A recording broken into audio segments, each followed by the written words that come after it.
It is a deeply traumatic, evil place upstairs. It is not justice, and it's a shame right now on the United States of America. More than 100 million Americans have to be on alert as extreme heat blankets the nation this weekend. Chicago under it, temps expected in the 90s, but the heat index could go as high as 105. Mayor Brandon Johnson. We are 1 month away from the 30-year anniversary of the 1995 heat wave, the deadliest heat wave in American history.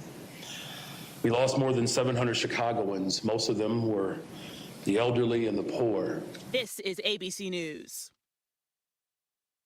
NIte Eye Care has been serving the Fox Valley for over 30 years and are proud sponsors of Mino and the Mayor's Eye on the Community. NIte offers comprehensive eye care, including glasses and contact lenses. Their doctors have a special interest in treating chronic eye disease, specialty contact lenses, and pediatric care. Find NIte on Sawyer Street in Oshkosh and Chain Drive in Appleton. Visit WINsight.com to schedule your eye exam. Improving lives by improving sight. NIte Eye Care. Rebel Eddies is your solution for auto detailing in Midwest Wisconsin. They specialize in top-tier services, including deep cleaning and detailing, paint corrections, ceramic coatings, wax oil undercoatings, window tinting, and more. And they take pride in delivering professional results every time. Rebel Eddies is family and veteran-owned and operated. Bookings are available as soon as 1 week. Call 920-671-8984 or visit rebeleddies.com. Rebel Eddies Detailing. Restore, protect, maintain. For 97.9 WGBW News, I'm Lisa Hale. With the heat coming in this weekend, it's sure going to feel like summer, because it is. Here's Civic Media meteorologist Brittany Merlot. It's officially the first day of summer and the longest day of the entire year. The solstice means that the Earth's tilt is closest to the sun, so we get to enjoy 15 hours and 22 minutes of sunlight. Sunset won't happen tonight until around 8:40. And of course, the day summer starts varies from year to year because it's based on an astronomical event and how long it takes the Earth to orbit the sun. Speaking of the sun, did you know that the core, scientists say, is 27 million degrees Fahrenheit? I'm just trying to make you feel a little bit better about the 100-degree heat index headed our way this weekend. It's going to be steamy. With scorching sun, don't forget to hydrate and wear sun protection. A new report by the Wisconsin Policy Forum has found that Wisconsin gets less funding per resident from the federal government than almost any other state. The report, based on 2022 federal tax data, found that Wisconsin ranked 41st in the country for the amount of federal funding received. The Brewers head to Minnesota. Hi, I'm Mike Clemens with sports. Baseball. The Brewers open a 3-game series tonight against the Minnesota Twins. The crew held on to beat the Cubs 8-7, thanks to closer Trevor McGill, who had several pitches over the plate called balls instead of strikes. Was the home plate umpire erratic? We asked Pat Murphy. Erratic. Is there a strategy? Was he? You said it. I did not say that. Correct. I said it. It's a waste of time, in my opinion, for managers to address umpires on balls and strikes. It's a waste of time. Basketball, the Pacers came roaring back with a 108-91 victory over the Thunder in the NBA Finals. Oshkosh, Wisconsin's Tyrese Halliburton on the decision to play despite a strained calf muscle injury. I just wanted to be out there and fight, and just had to have an honest conversation with coach that, if I didn't look like myself and, was hurting the team, sit me down. That's the Pacers' Tyrese Halliburton. Game 7, Sunday night in Oklahoma City. With sports, I'm Mike Clemens. Enjoying this local program? Find the complete Civic Media lineup at civicmedia.us or the Civic Media app. I'm meteorologist Mace Michaels. Partly cloudy, warm and muggy tonight with maybe a stray storm and lows in the low 70s. This weekend, heat advisory. Mostly sunny, hot, breezy, and humid. Highs low 90s, heat index to 100. Some storms Sunday night and Monday. Right now, it's 80. Matt and Air on Air. From articles that I have seen, if you are a bagel purist, you should not toast your bagel. I think nothing's better than a toasted bagel and a schmear. Folks, can we have a moment of honesty? Do you really like bagels, or do you like the schmear that is transported by them? Get rid of the stigma. If I walk into this room eating cream cheese out of a tub with a spoon. Why is that wrong? Matt and Air on Air. Weekday mornings 9 to 11 on your local Civic Media radio station and on the app. app. The Todd Albaugh Show. The Joint Finance Committee was leaked that they intend to cut $87 million from the UW system budget. And so we put this out on our socials last night, and today the Joint Finance Committee decided to pull that from the agenda because apparently, from what I'm told, Republican legislators got a lot of calls. When the truth is disseminated and people react, results can happen. The Todd Albaugh Show, weekdays 2 to 4 on your local Civic Media radio station and on the app. Rational Revolution with Mark Becker. We'll talk with former Attorney General J.B. Van Hollen about his bipartisan effort with the Democracy Defense Project. Rational Revolution with Mark Becker, Saturdays at 2, Sundays at 1 on your local Civic Media radio station and on the app. The Talk of Green Bay, WGBW. Broadcasting live from the Civic Media Studios in Green Bay, this is NIte LITE with Pete Schwaba, your inside source on everything entertainment from Wisconsin to Hollywood.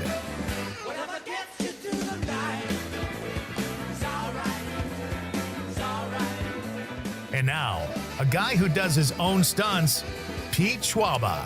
Hey, welcome to NIte LITE. Ladies and gentlemen, great to have you with me. It is... Boy, there's no excuse not to be in a good mood today. I mean, it is Friday. We're finally seeing the sun. This is the first day I walked from the parking garage to the studio and did not get rained on, I think, all week. So summer appears to officially be here by way of the summer solstice and also the temperatures and the sunlight. And it is a beautiful day, at least here in Northeast Wisconsin. I hope you're having a great day wherever you are. I hope the weather is beautiful. And if not, we'll bring some sunshine one way or the other, folks. We're going to light it up tonight, and it's great to have you with me. Sitting in for the K-Man once again is the wonderfully talented, award-winning social media expert and radio producer, Amanda Nimmer. Who's also going to be like, hey, Pete, silence your phone. Did it go off again? It did. Don't you think that makes me sound busy, though? I don't know. I hear that sometimes when I listen to the radio. It doesn't bother me. But it bothers you. They're so popular. Wow. And exactly. Stars. They're just like us. This guy can't even turn it off when he's on the radio. So, you've been on the air. Is that what you used to do? Were you always good about silencing your phone? Oh, yeah. No, definitely had to because my text tone is obnoxious. What is it? You're going to call me a nerd again. Well, we're talking about nerds tonight, so. It is. So if anyone's ever played Legend of Zelda, it is the little fairy Navi going, hey, listen. That's a word. That's like dialogue from the game? Hey, listen. Funny. Mm-hmm. You know, it's funny you mentioned that game because I introduced films on PBS Wisconsin. I introduced all the POV and independent lens films, and there's one, I can't remember the name of the film, but it's about, I think they transformed. They underwent... they had a gender identity issue. And I think the record was set, I have to remember the name. It was someone from Wisconsin set the record for The Legend of Zelda. Really? Yeah. Is there another name, like a sub name in there? Well, I mean, there's like a variety of different games. There's Legend of Zelda, Majora's Mask, Ocarina of Time. That's it. Ocarina of Time? Ocarina of Time. She set the record, and then she came out as trans, and people turned on her. She had all these followers. She did it in like 18 minutes or something like that. It was something insane. And but now she's got her followers back, and I don't know, she's supposed to be, it's a phenomenal story. I would recommend checking it out if you I'm going to have to look that up. Really I'm good. very intrigued because, I mean, I played that game all through my childhood, and I'll replay it once in a while. I'll find out the title and give it to you. I'll look for it. It's really good. Yeah, you won't be disappointed. If you are disappointed, I will pay for your viewing. It's on PBS, so it's free, but I'll still pay for it. Hey, we got a great show. All right, Amanda's sitting in. We're talking about, we got great guests tonight. There's a big tattoo festival here in Green Bay this weekend, the Green Bay Tattoo Festival. Joining us from the festival is Quinn Hurley, who will be here over the phone at 6:35. We're going to find out more about this really cool thing. If you are in Green Bay or Northeast Wisconsin and you are into tattoos, this sounds like the place. Quinn is driving here from Fort Wayne just to be part of this. It's a spectacle. There's like 3,000 participants, people visiting, attendees, if you will, 200 artists, 30 vendors, And it lasts for 3 days. Do you have a tattoo? I think you said. Yeah, I got 3 of them. It's actually so 2 of them my late husband drew. He used to be a fine line artist, so he has created like flash sheets and whatnot for tattoo studios in the past. Wow, is that what he did like for a living? No, he never really made money off his art. He was one of those people who had the talent, but the second he had a commission, he just had no motivation whatsoever. He was like, I just got nothing. But it's kind of nice that you have a tattoo to remember him by, though. This is very cool. No, I got 2 of them. We have like 5 other people who have his work on them, too. He was good. Nice. Well, feel free to jump in. You can ask Quinn a question, too. You probably know more about tattoos than me. I almost got a tattoo. You don't have any? I don't have any. And you know, like, I missed my chance. Because, like, in 1990, it was like 1992, my now wife, then girlfriend, said, should we get tattoos? And it kind of appealed to me, but then I saw one day, like, my pharmacist had one. And I'm like, they're just not cool anymore. You don't know what that pharmacist does on his off time. But still, you got the white coat on and the little steps you walk up into the pills. It just didn't seem cool to me. I'm like, if it was still just like bikers and criminals and rock and rollers, yeah, maybe I would do it. But I just thought, I don't know. Well, I mean, nowadays there's so many different styles. So what you're thinking of is like, and I'm pretty sure Quinn can correct me if I'm wrong, is like the old Americana kind of style where it's just like old school. And now everyone's got like the fine line, the little fairy ones, the watercolor ones. They're doing cross-stitching kind of ones. Like, I mean, tattoo world has erupted. They always say, too, glow-in-the-dark ones. Glow-in-the-dark tattoos. Yes, with UV light. That's not good if you're on a covert op or something. I would hope they don't get it. I would think they wouldn't. I would get one inside on my arm if I were still to get one because, you know, I was kind of in good shape when I was younger. I thought, I'll get something around my arm, but then it's like, no, because when you get older, it just looks bad. And where else? I'm not going to, get one in any precarious place. So maybe the inside of my arm, if I were still to get one. But I don't know what I'd get. Names of my kids, my wife. I don't know. What do you do? I mean, I know my next one is going to be probably, and I'm going to sound like a nerd. I'm going to get the Pisces astrology sign. Oh, because it's your sign? No, God, no. Oh. It's my kids. Oh, all right. My kids are 10 days apart. Both are Pisces. And I was like, oh, that's better than just names. Oh, that's right. Cool. Yeah. Yeah. I don't know. Yeah. I'm an Aries, but I think that would be, I'm not really into that. Like, if my horoscope is right there in front of me and it pops up, I'll read it, but I'm not like pursuing it, So I probably wouldn't do an astrological sign. I don't know. I don't know what I would do. My last one was a little ghost squirrel.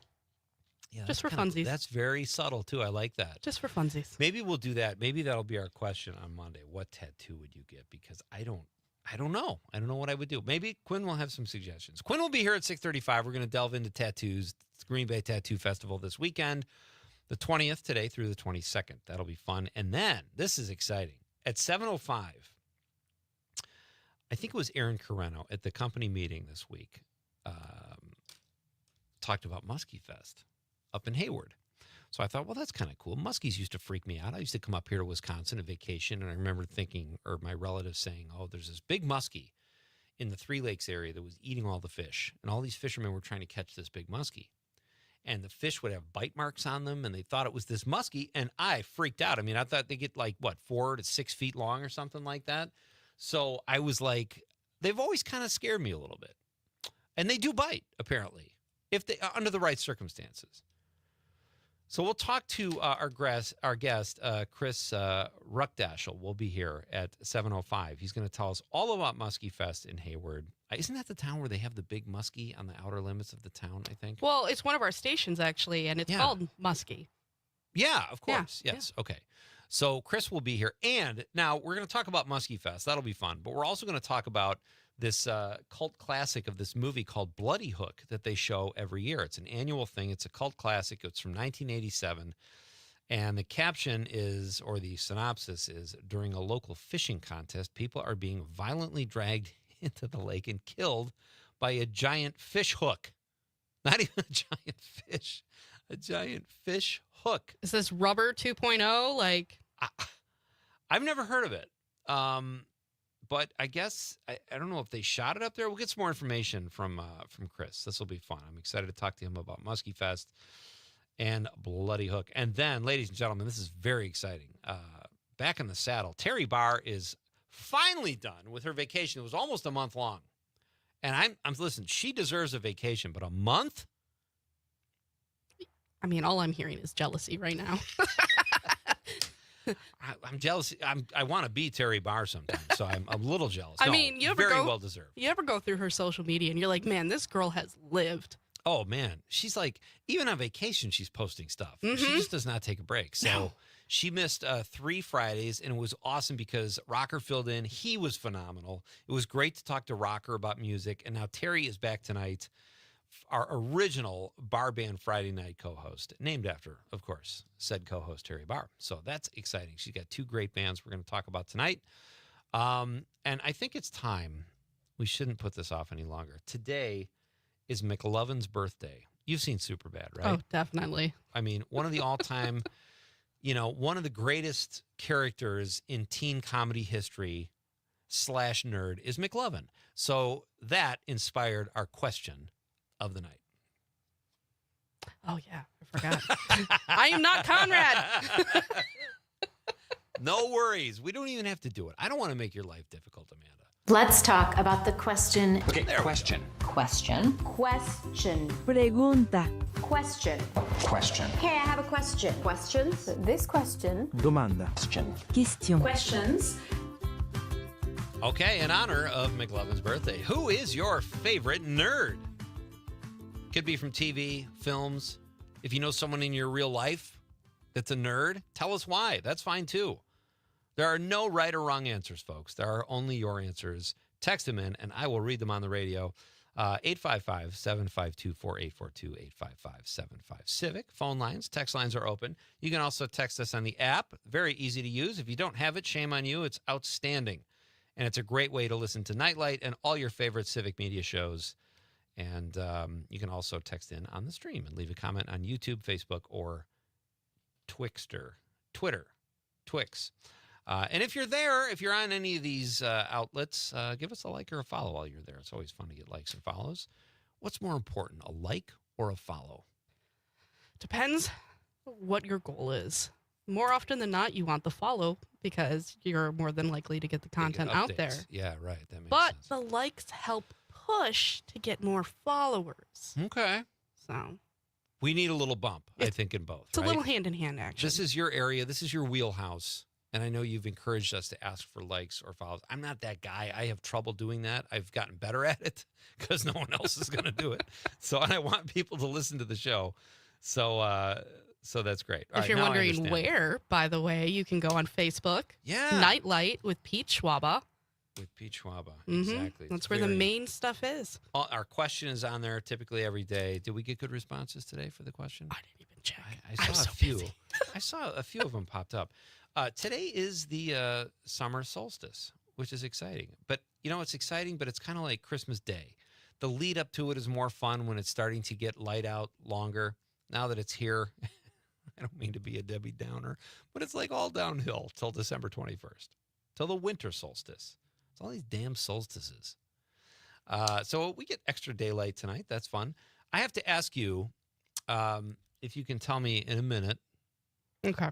Fat Day. You mentioned this last night. Is that like a cheat day or what? Oh, so Fat Weekend. Fat weekend. Okay. We do it about or should I wait? Should I wait so I can go into detail? Wait. I'll tell you this before we go to the break. I had that thing where I drove here tonight, and I look and there's a cop there. And I'm not a speeder, but for some reason I was going 83. Oh my goodness. I didn't even notice it, and I'm like, okay, this is it. I'm going to be late. I always use, I didn't leave as much time today as I usually do. I was going to get here about 20 minutes before, but he didn't pull me over. Tipping my hat to law enforcement. Buy a lottery ticket. Yeah, right. All right, we are coming back. Amanda's going to tell us what Fat Weekend is, and we're going to hear from McLovin and read your text. This is Pete Schwaba and Nightlight on the Civic Media Radio Network.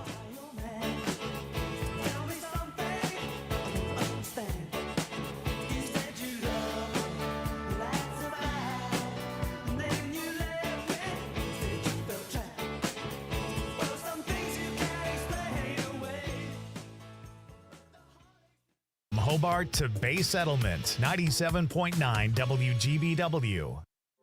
The possibility of lung cancer can be pretty scary, especially if you're one of approximately 8 million current or former smokers at high risk. That's why SaveByTheScan.org wants you to know that now there's a breakthrough low-dose CT scan that can detect lung cancer early, and it only takes 60 seconds. You stop smoking, now start screening.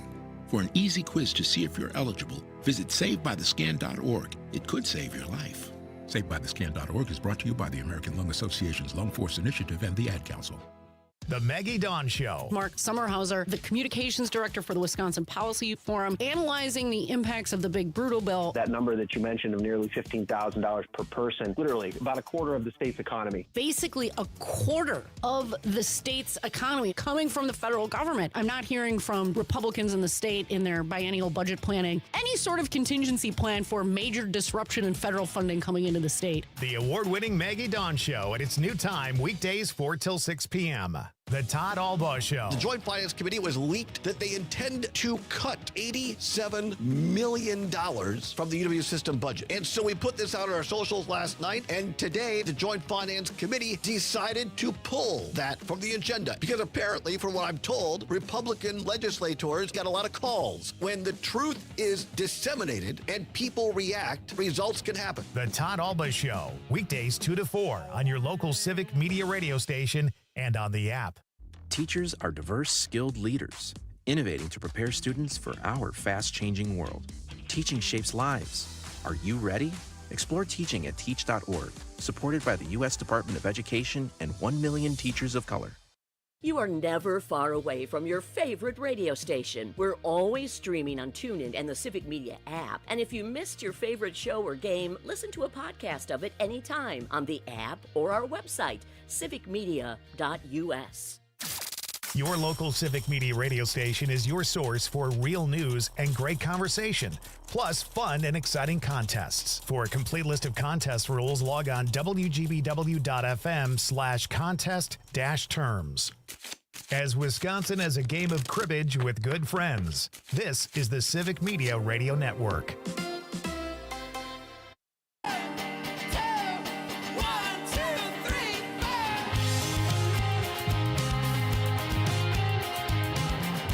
Well, I guess the question is, what defines a nerd? Welcome back, folks. This is NIte LITE with Pete Schwaba. I am Pete Schwaba. Our question of the night is, who is your favorite nerd? It is McLovin's birthday. Christopher Mintz-Plasse, I think is his. I don't even know how to pronounce it. I think that's right. Is that right? Yeah. It's his birthday today. So he was McLovin in Superbad, which Superbad to me, like the first 45 minutes is one of the funniest movies I've ever seen. I think it kind of goes a little bit south after that, but a really good movie. And some very funny stuff. I would say probably my favorite nerd, probably Milhouse from The Simpsons. Do you have one? It's hard. Yeah. I mean, I'm in the nerd world. It's hard to pick just one. Just pick a friend of yours then, Amanda. It doesn't matter. It's easy for you. That's funny. So that is our question of the day. Do we have some, we have the McLovin clip. Maybe we should get people in the mood to respond to this because we're having some fun here on a Friday night. This is McLovin on his birthday, ladies and gentlemen. That we couldn't do the one thing that we promised because we're dickless incompetence? Now we're never gonna bone because of that used tampon Fogel. How do you get in retirement? I don't get it. He's got for brains. All right, how else can we get alcohol? Yo, guys. What's up? Fogel, where have you been, man? You almost gave me a heart attack. Let me see it. You out or what? No, man. I got it. It's flawless. Check it. Hawaii. All right, that's good. It's hard to trace, I guess. Wait, you changed your name to McLovin? McLovin? What kind of a stupid name is that, Fogel? What, are you trying to be an Irish R&B singer? Oh, they let you pick any name you want when you get down there. And you landed on McLovin? Yeah, I was between that and Muhammad. Why the would it be between that or Muhammad? Why don't you just pick a common name like a normal person? Muhammad is the most commonly used name on earth. Read a book for once. Fogel, have you ever actually met anyone named Muhammad? Have you actually ever met anyone named McLovin? No, that's why you picked a dumb name. You. Give me that. All right. You look like a future pedophile in this picture, number one. Number two, it doesn't even have a first name. It just says McLovin. What? What name? What name? Who are you, Seal? Fogel, this ID says you're 25 years old. Why wouldn't you just put 21, man? Seth, listen up. face. Every day, hundreds of kids go into the liquor store with their fake IDs, and every single one says they're 21. Just how many 21-year-olds do you think there are in this town? It's called strategy, all right? Let's stay calm, okay? Let's not lose our heads. It's a fine ID. It's gonna work. It's passable, okay? This isn't terrible. I mean, it's up to you, Fogel. This guy's either gonna think, here's another kid with a fake ID, or here's McLovin, the 25-year-old Hawaiian organ donor. Okay? So what's it gonna be? I am McLovin. That's so great. He should probably be up higher on my list, but I've only seen that movie once. I just remember laughing hysterically. All right, so we're going to read the social media text first. Monica Hale says, Bill Nye, the science guy, especially the episode where he talked about naked mole rats, and comedian Don McMillan, who uses a PowerPoint presentation in his stand-up act to make math and engineering funny. Wow, Monica, that is a great pull. Don McMillan has been around forever, too. He was doing stand-up, I think, 10 years before I started, maybe even more. He's got to be in his 70s now. That's a great text. Thank you, Monica. Conrad Krieger, the kid Conrad, the K-man, Con, says, you may know him as McLovin, but I know him as Augie Farks. Oh, that's a good movie, too. What's that one from? It's a Paul Rudd movie. It's a Paul Rudd movie where he has to, like, kind of, like, big brother, big sister this kid, which happens to be McLovin, yeah. And he's, like, into LARPing, live-action role-playing. Is it a funny movie? Oh, it's good. Never seen it. It's good. Sarah Jean on the social media. Oh, that's funny, Sarah. She says, Pete Schwaba is my favorite nerd. She's not the only one. Tom from New Berlin said you, Pete. That was on the text line, right? It was. Yeah, I know, and that's fine. I know I'm not the coolest guy in the world, but you have categories of nerds too. Like people say, I'm a movie nerd. I'm a golf nerd. Sports nerd. I'm a girl nerd. I love girls. No, it doesn't work that way. No, sorry. Yes, Tom from New Berlin also voted for me as his favorite nerd. Thank you, buddy. Great to hear from you, Tom. Dan from Wausau says, Harold from Red Green Show. I don't know that. Sorry, Dan, I don't know that show. Please elaborate, though. I'd love to know what it is and check it out. Unless you meant the Tom Green Show? I don't know. One that might count could be Miss Frizzle. Who's that? From the Magic School Bus? Oh, I don't know that. Oh, my gosh. See, maybe I am a nerd because I don't even get these references. Or I'm just lame. What's worse? I don't know. Carl Sagan is out of this world nerderific. That's Tyler from Wisconsin Rapids. I was going to say Bill Gates, but weren't there rumors that he was like on the Epstein list? But then people said he just was like the problem is that list, if you're on it, even if you didn't do anything, people will think you're on it. I can't imagine Bill Gates would do something like that. But he's a good nerd, too. Cheryl from Waukesha just texted in her name, Cheryl from Waukesha. Did I miss something? I don't want to miss anything, Amanda. Let me know if I missed something. Who else we got here? Anna from Madison says, hi, Pete and Amanda. My favorite nerd is Ted Anthony Michael Hall and 16 Candles. That is a great one. Makes you think of Ducky, though, from Pretty in Pink. Pretty in Pink, yeah. John Hughes has had some good nerds. And you got Cameron Fry is a good nerd from Ferris Bueller. Carrie from Tosa says, Lane Meyer, John Cusack, and Better Off Dead. Another great one. But yeah, 16 Candles, I think. Anthony Michael Hall was like a nerd in everything in the 80s. He was typecasted. Molly Ringwald's Underpants or something like that at the... Oh, yeah. No, he was definitely typecasted. I think until he hit, got out of that lanky, awkward phase, kind of bulked up a bit. Or was it when he did that, he almost died and he could, see the future show, whatever it was, see dead people. What is that? That was a remake of a Christopher Walken film, and now I'm blanking. My mom loved that show. Something Horizon? No. We'll find out. We'll Google it. We'll go to the Google. And Dan from Wausau gives us some clarification. The Red Green Show featured a long list of characters over its 15 seasons. There are some of the main cast members and characters they played. Main characters, Steve Smith played Red Green. The Ledge Leader, Patrick McKenna. Red's nerdy nephew, Rick Green, played by Bill Smith. Red's friend and star of Adventures with. All right, we're coming right back. And we're talking tattoos. It's Nightlight with Pete Schwaba on the Civic Media Radio Network.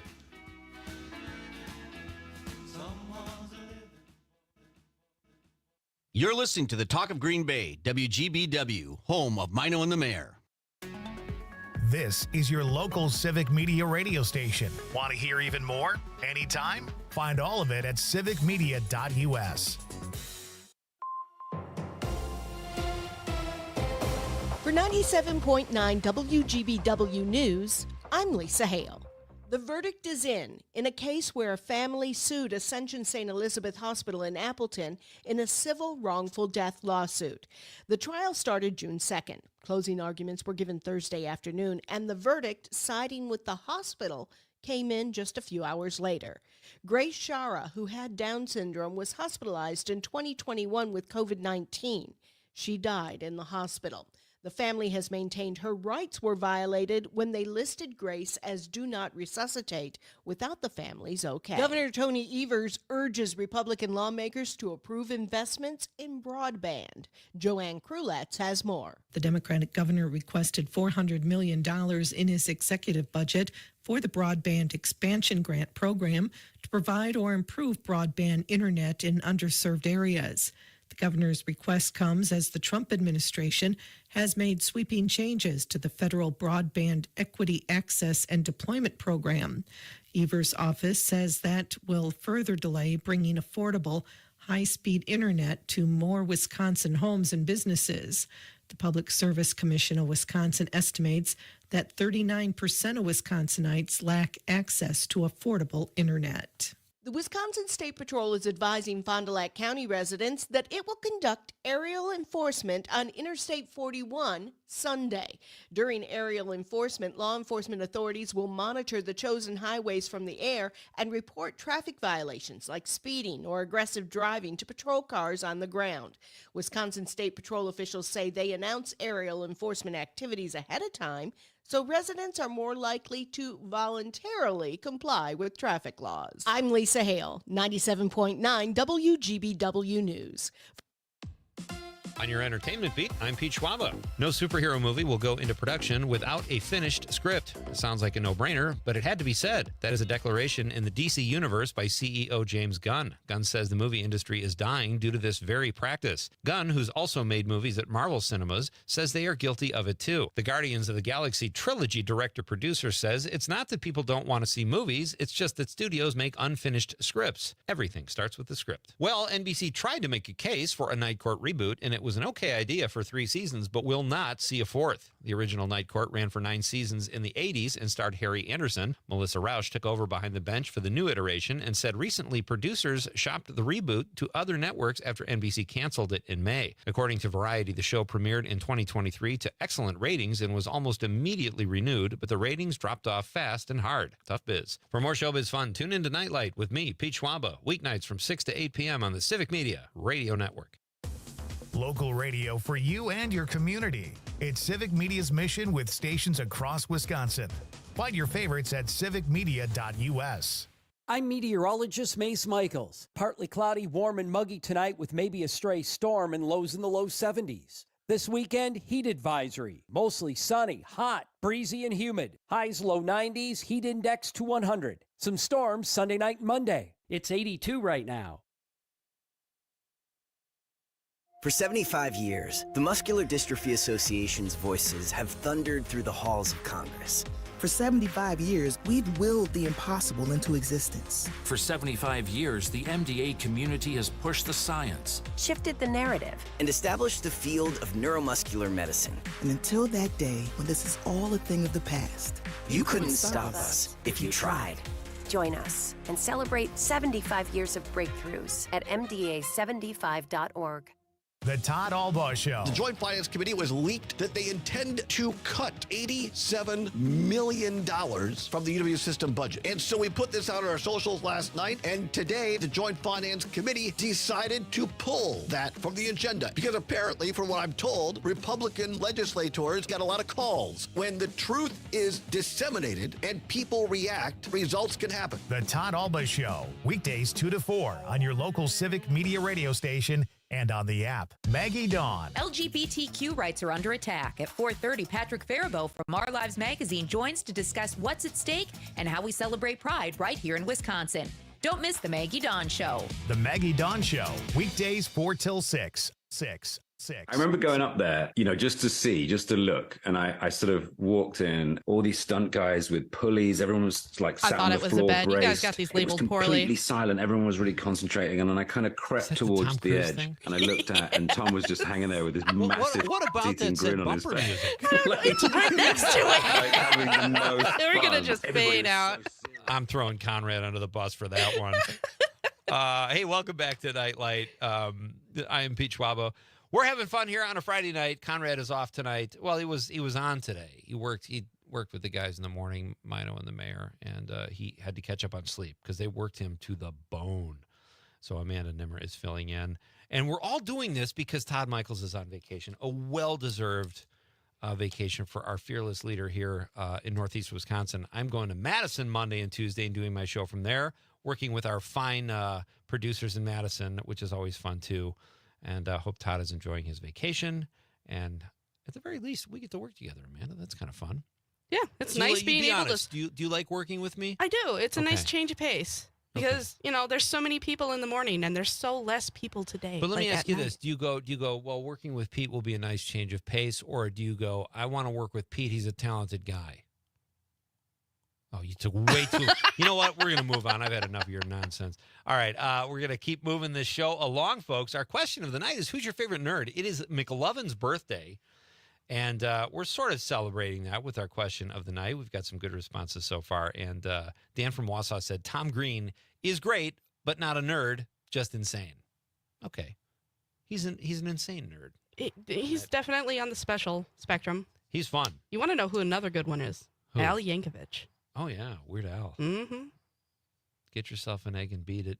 Eat it, Weird Al Yankovic. And Barb from Waukesha says Pee Wee Herman. That's a great one, too. He's kind of not really a nerd, though, because Paul Herman's is pretty cool. But when he's Pee Wee, he's a nerd. Oh, yeah. But I totally accept that. You could say that probably about any of the movie nerds, certainly. So let us know what you're thinking, folks. Who is your favorite nerd? That is our question of the night here at Night Light. We're going to move on here and get to some really cool talk. I love when I have people on the show who know more about things than me. And honestly, these people are not hard to find. My interests are not that varied, so I don't know a lot about tattoos, but I'm about to welcome someone to the show, Quinn Hurley, who does know a lot about tattoos. And this is just the person to talk to because there's a huge tattoo festival in Green Bay as we speak. It starts today and goes through Sunday. It is my pleasure to welcome Quinn Hurley to Night Light. Hey, Quinn. Hey, Pete. Thank you so much for having me on. Hey, it's fun to have you here, and I'm glad we got in touch. You tell me where you are right now, because I assume you're in Green Bay, but when we talked the other day, you were making your way up the coast, shall I say, in Wisconsin to Green Bay from Fort Wayne, right? Yeah, Fort Wayne, Indiana is where we're from, which is the greatest city on earth. I'm going to say Green Bay is a very close second to everybody listening out there, but Fort Wayne is where everyone I love lives, so I, gotta say it's Fort Wayne. But yeah, we live in Fort Wayne, and we're in Green Bay now at the KI Convention Center downtown.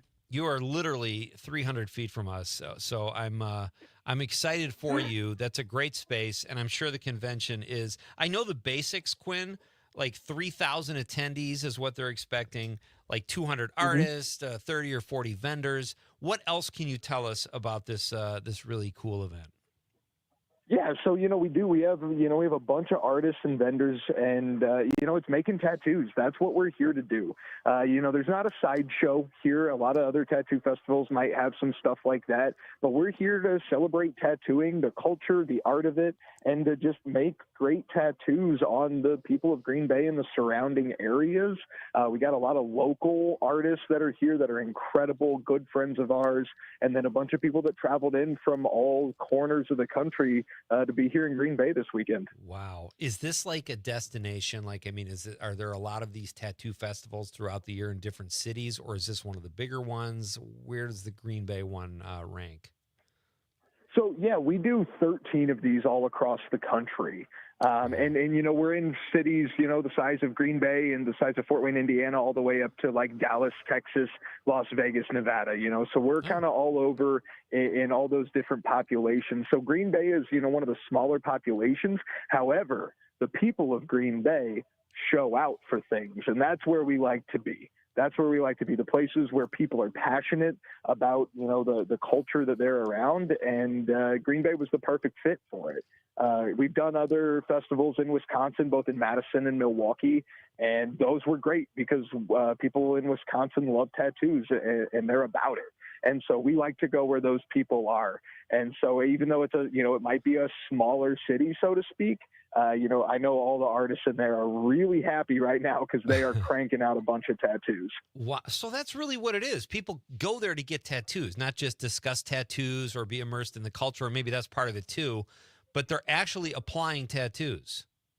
Oh, yeah. Wow. We've got all those artists, all those 150, 200 artists in there making tattoos all weekend on people that are listening right now. If the people listening right now come tomorrow, they can get a tattoo, or come later tonight. We're open till 10. Come in. You can check out the art, all the portfolios and the flash and the pre-drawn designs, and say, hey, I love that, or I love that style, and talk to the artist and get a tattoo right then and there, or, make an appointment for the next day and come back and get it then. That's so great. So you keep saying we, Quinn. What is your connection exactly? Are you one of the directors, or are you one of the founders? Tell the listeners a little bit about what your connection to this event is. Yeah, so I'm the director of operations. That's my official title that my bosses let me give myself. My bosses have owned a tattoo shop in Fort Wayne, Indiana that's been around for over 20 years. And then they started the Explorer Tattoo Conference, which is the world's biggest educational conference for tattooing. So at those events, other tattooers would come and listen to really well-known, prestigious tattoo artists and learn from them, right? And so when we had hundreds of those artists from all around, they would talk about tattoo festivals, and they would say, this is what we like, this is what we don't like, these are the changes that we wish were made. And we had enough of a connection to people all around that we said, well, if somebody needs to make a change or just add something new into the culture, we can talk about how that should happen, or we can do it. And so we did it, and we did our first one in our hometown of Fort Wayne, did one that year. The next year we did 4. The next year after that we did 12, and we're doing 13 this year and looking for more in 2026. But it's all about meeting those people. We come here, we meet people that we hadn't met before, and they say, hey, have you thought about doing a show where I live? And we say, tell me about it. Why should we? How's the culture out there? How many tattoo shops are out there? And they tell us those things, and we say, okay, yeah, that sounds great. And that's basically what happened with Green Bay, is that we did our shows in Wisconsin last year. We met artists from Green Bay. We knew our friends here. And they said, hey, if these shows have gone pretty well, have you thought about Green Bay? And we said, we have, but, you putting your stamp on it, putting your name to it, that means a lot. And so we looked into it, and it's been absolutely wonderful. The city is great. The KI Convention Center is incredible. So everybody here is really happy, and I hope everybody listening here comes to check it out and really celebrate with us. Oh, I didn't realize you guys were right across the street. That explains parking today. Well, yeah, and all the people walking by out here with tattoos. No, it's always fun when we come into town and you all of a sudden see downtown like littered with people covered in tattoos. People go, there's something going on. I do have a question for you. So you say there's like 150 to about 200 artists. Now, for each convention, is it just like in that state, or are artists traveling from other states to come to this festival? Oh yeah, they're traveling from all over. I don't think we have anybody. I don't think we have any international artists right now. Most of the shows that we do have an international artist. But here we have a lot of people from all across the country. It is mostly like Midwest local, people that can drive in, but there's a bunch of people that have flown in, packed up all their tattoo gear and come out to Green Bay. Wow. That is really cool. We have after you're on, Quinn, Chris Ruckdashel is on from Muskie Fest in Hayward, Wisconsin, and one of our followers on Twitter said, "How about a tattoo of a muskie?" So I'm sure you've seen all kinds of tattoos. When did you get into this? When did you realize you wanted this to kind of be your livelihood or your main side hustle, so to speak?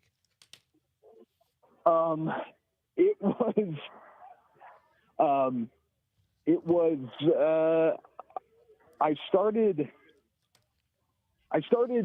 managing that tattoo shop that my bosses ran, and I was literally like I was waiting tables in a bar. I went to college for creative writing, which means I was working in a bar. And then, I would then getting tattoos from the shop that my now boss's owned since I was 18, and they were hiring a manager. And I said, yeah, that sounds cool. I love the people there. I like tattoos a whole lot. And so I started managing that shop. And then they said, hey, we've got a big, crazy idea. And I said, cool. Yeah, I'm in. Let's go. And so I kind of transitioned into that. My bosses have been in it, like I said. They've been around the culture in the scene forever, and they've been, pretty important to it. So I'm lucky to know them, and I'm thankful and blessed to be able to be in their lives, and that they have, pulled me up with them. And so, yeah, it was never something as a little kid that I was like, oh, I want to, be in tattoos. I can't draw worth a darn at all. So it's never an option for me to be a tattoo artist, but I do love art. Obviously went into school for creative writing. I like the arts, and this is like, it's a growing one. It's something that was seen as taboo for, so long. The last state to make tattooing legal was Oklahoma, and that was 2006. What? Which wasn't that long ago. Yeah, 2006. Oklahoma made tattooing legal. So, there is still kind of a thought around it, whether it's taboo or not, there is still a thought around it, but people are starting to really, really understand in the past, 10 years or so, how it's not only acceptable, but it's something to promote and to celebrate. My guest is Quinn Hurley. He's the director of operations for the Green Bay Tattoo Festival, which is happening right now, ladies and gentlemen, at the KI Convention Center right around the corner here from WGBW. It goes through Sunday. 3,000 attendees are expected, 200 artists, 30 vendors. So I got to tell you, Quinn, when tattoo parlors first started opening up, I'm like, oh, that'll never last. I'm like, I just didn't think there'd be a market for that. And wow, was I wrong. Like, I think I'm the only person in America without a tattoo, and I'm open to it. Like, I'm actually like, maybe I would do one, Can you explain the boom? How did that happen and why? I do think a part of it was just people realizing that it wasn't all just skulls and blasphemy. Once people started getting things that started to mean more to them and be sentimental and all that kind of thing, they realized, oh, I could get that flower, I could get that name, I could get those dates, and once one person does it, everybody's sphere of influence is much greater than they give themselves credit for. Anybody can be a tastemaker in their own life and inspire and encourage other people to do things. And I think that's what happened with tattoo. It grew very organically.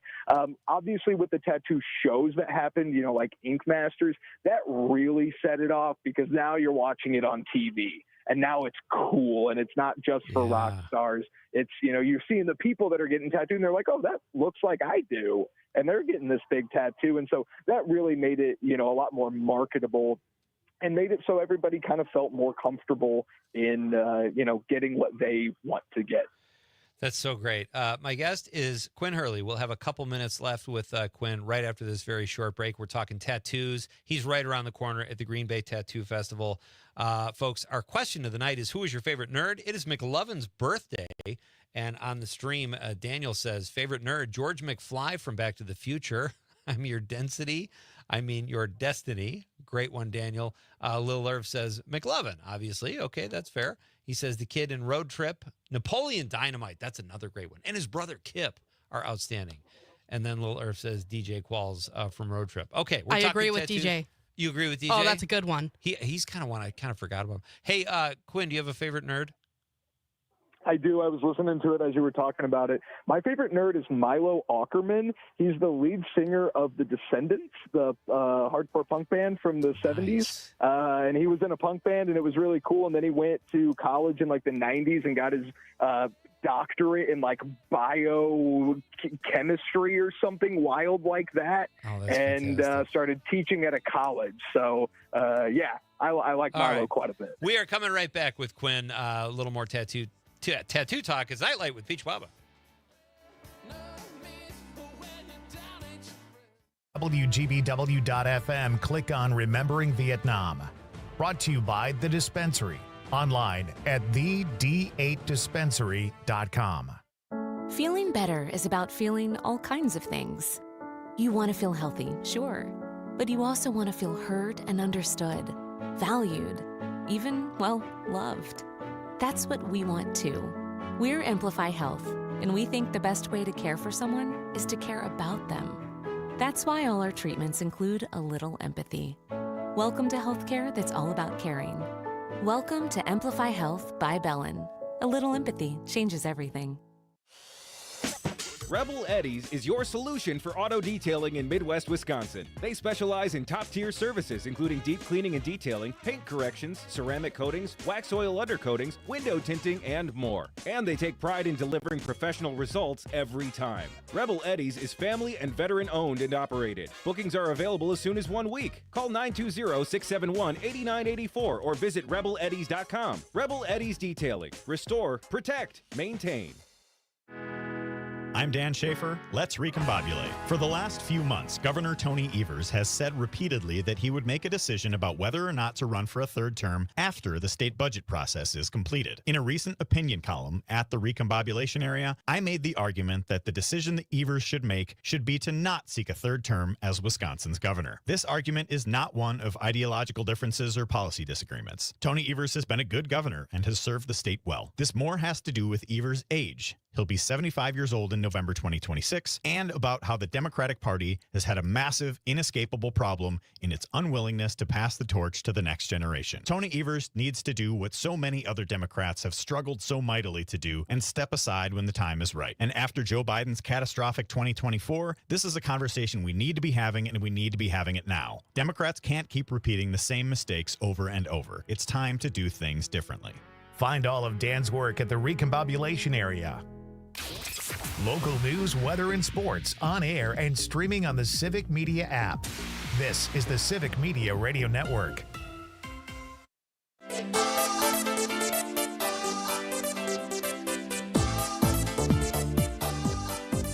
Welcome back. This is Nightlight with Peach Schwaba. I am Peach Schwaba. It's a Barr Band Friday night. Terry Barr will be here with new music at 7:35 and amazing conversation welcoming Terry back from vacation tonight. Chris, Ruckdashel. He's got a tough last name to say. I'm going to have to get better at that. He's here at 7:05 to talk Muskie Fest, and he was referred by Mark Lundeen, our pal at the Muskie 101.1 in Hayward. Right now, we have a couple more minutes with our current guest, Quinn Hurley, who is in town from Fort Wayne, Indiana for Tattoo Fest. He's the director of operations. He started this whole crazy thing. Chris, are there options for needle haters?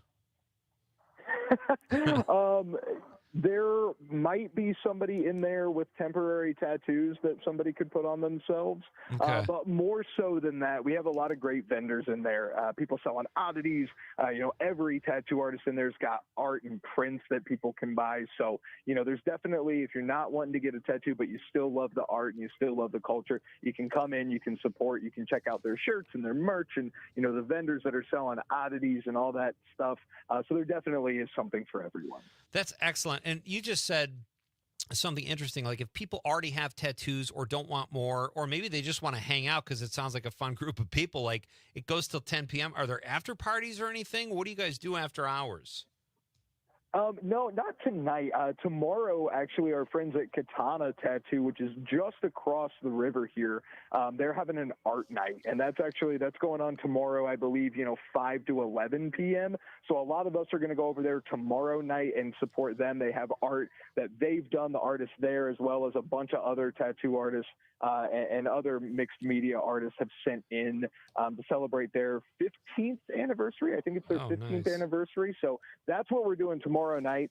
No other after parties tonight, but I did hear about a place called Player 2 arcade bar. It's right down the road. And I love Galaga, so I'm going to go try and find Galaga over there. That's a great game. All right, Quinn, I got to ask you, what is your favorite tattoo that you have? How many do you have, first of all, and what's your favorite? I think I have 17. I think that was the last time I counted, and they're not all big, some of them are kind of small, but my favorite tattoo is a flower I have on my leg because one of my best friends did it. I didn't know him very well when we started this whole thing. I got tattooed by him, and now we spend 4th of July together, and he's one of my best friends in this whole entire world, so I get to look at that tattoo and think of my buddy Freddie Brown.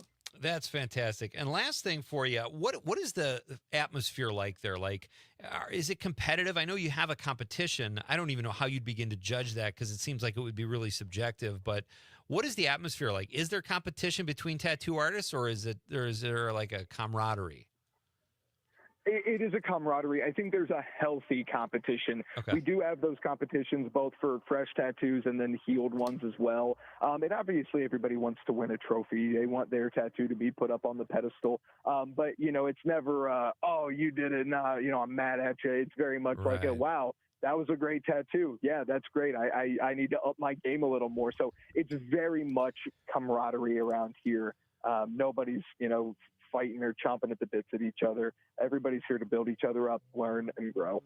Well, I hope it was worth the drive, my friend. Have a great festival and keep up the great work, and don't be a stranger. We'd love to talk again sometime. Absolutely, Pete. I can't thank you enough for having me. My pleasure. Have fun, Quinn. Thanks so much. Thank you. All right. So check out Green Bay Tattoo Festival. You going to mosey over there? I wish, but no, I got nothing for that right now.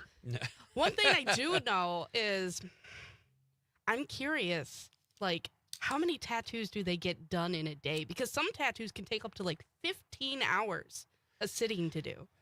Yeah, I honestly, I was being very serious when I said that. I didn't think that would ever be something where people could make a living at it, but they're really respected. Like, it's an art form. I mean, it's incredible.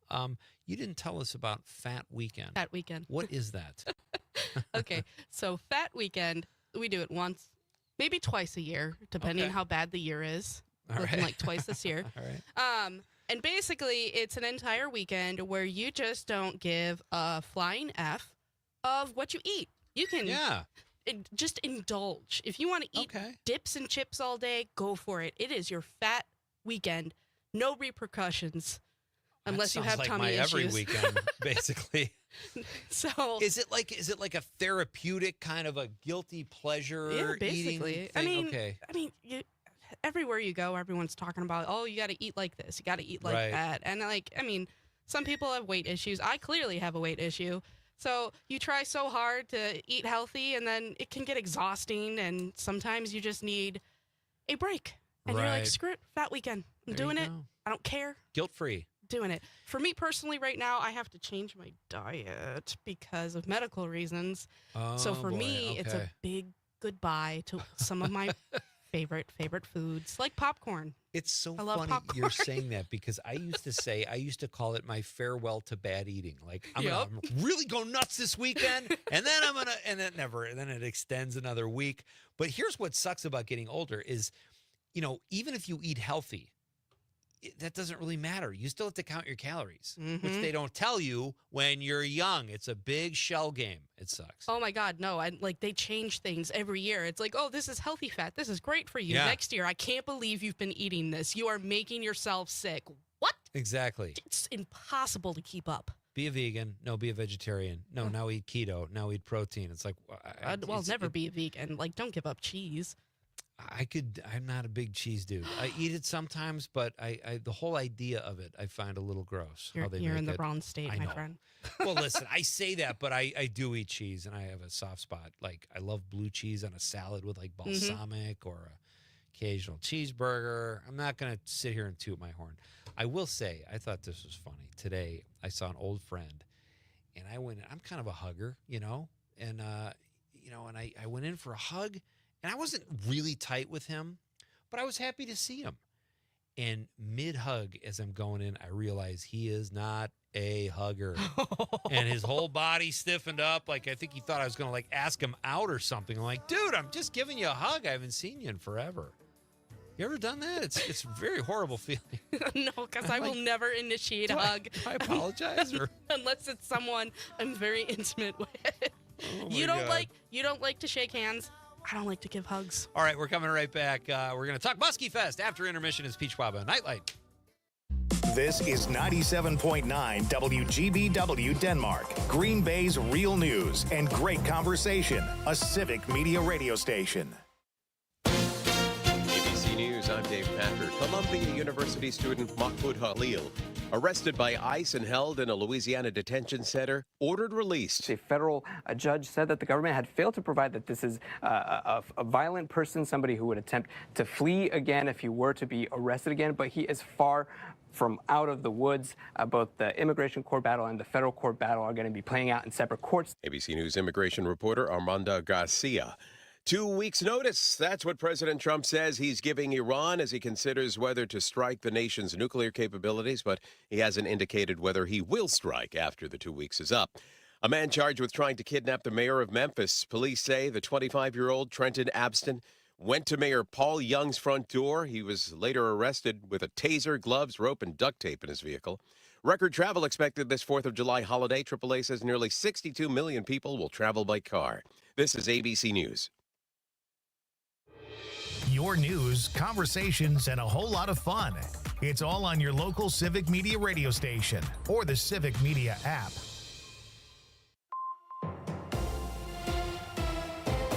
For 97.9 WGBW News, I'm Lisa Hale. The National Weather Service is warning Wisconsin residents about potential dangers related to extreme heat conditions this weekend.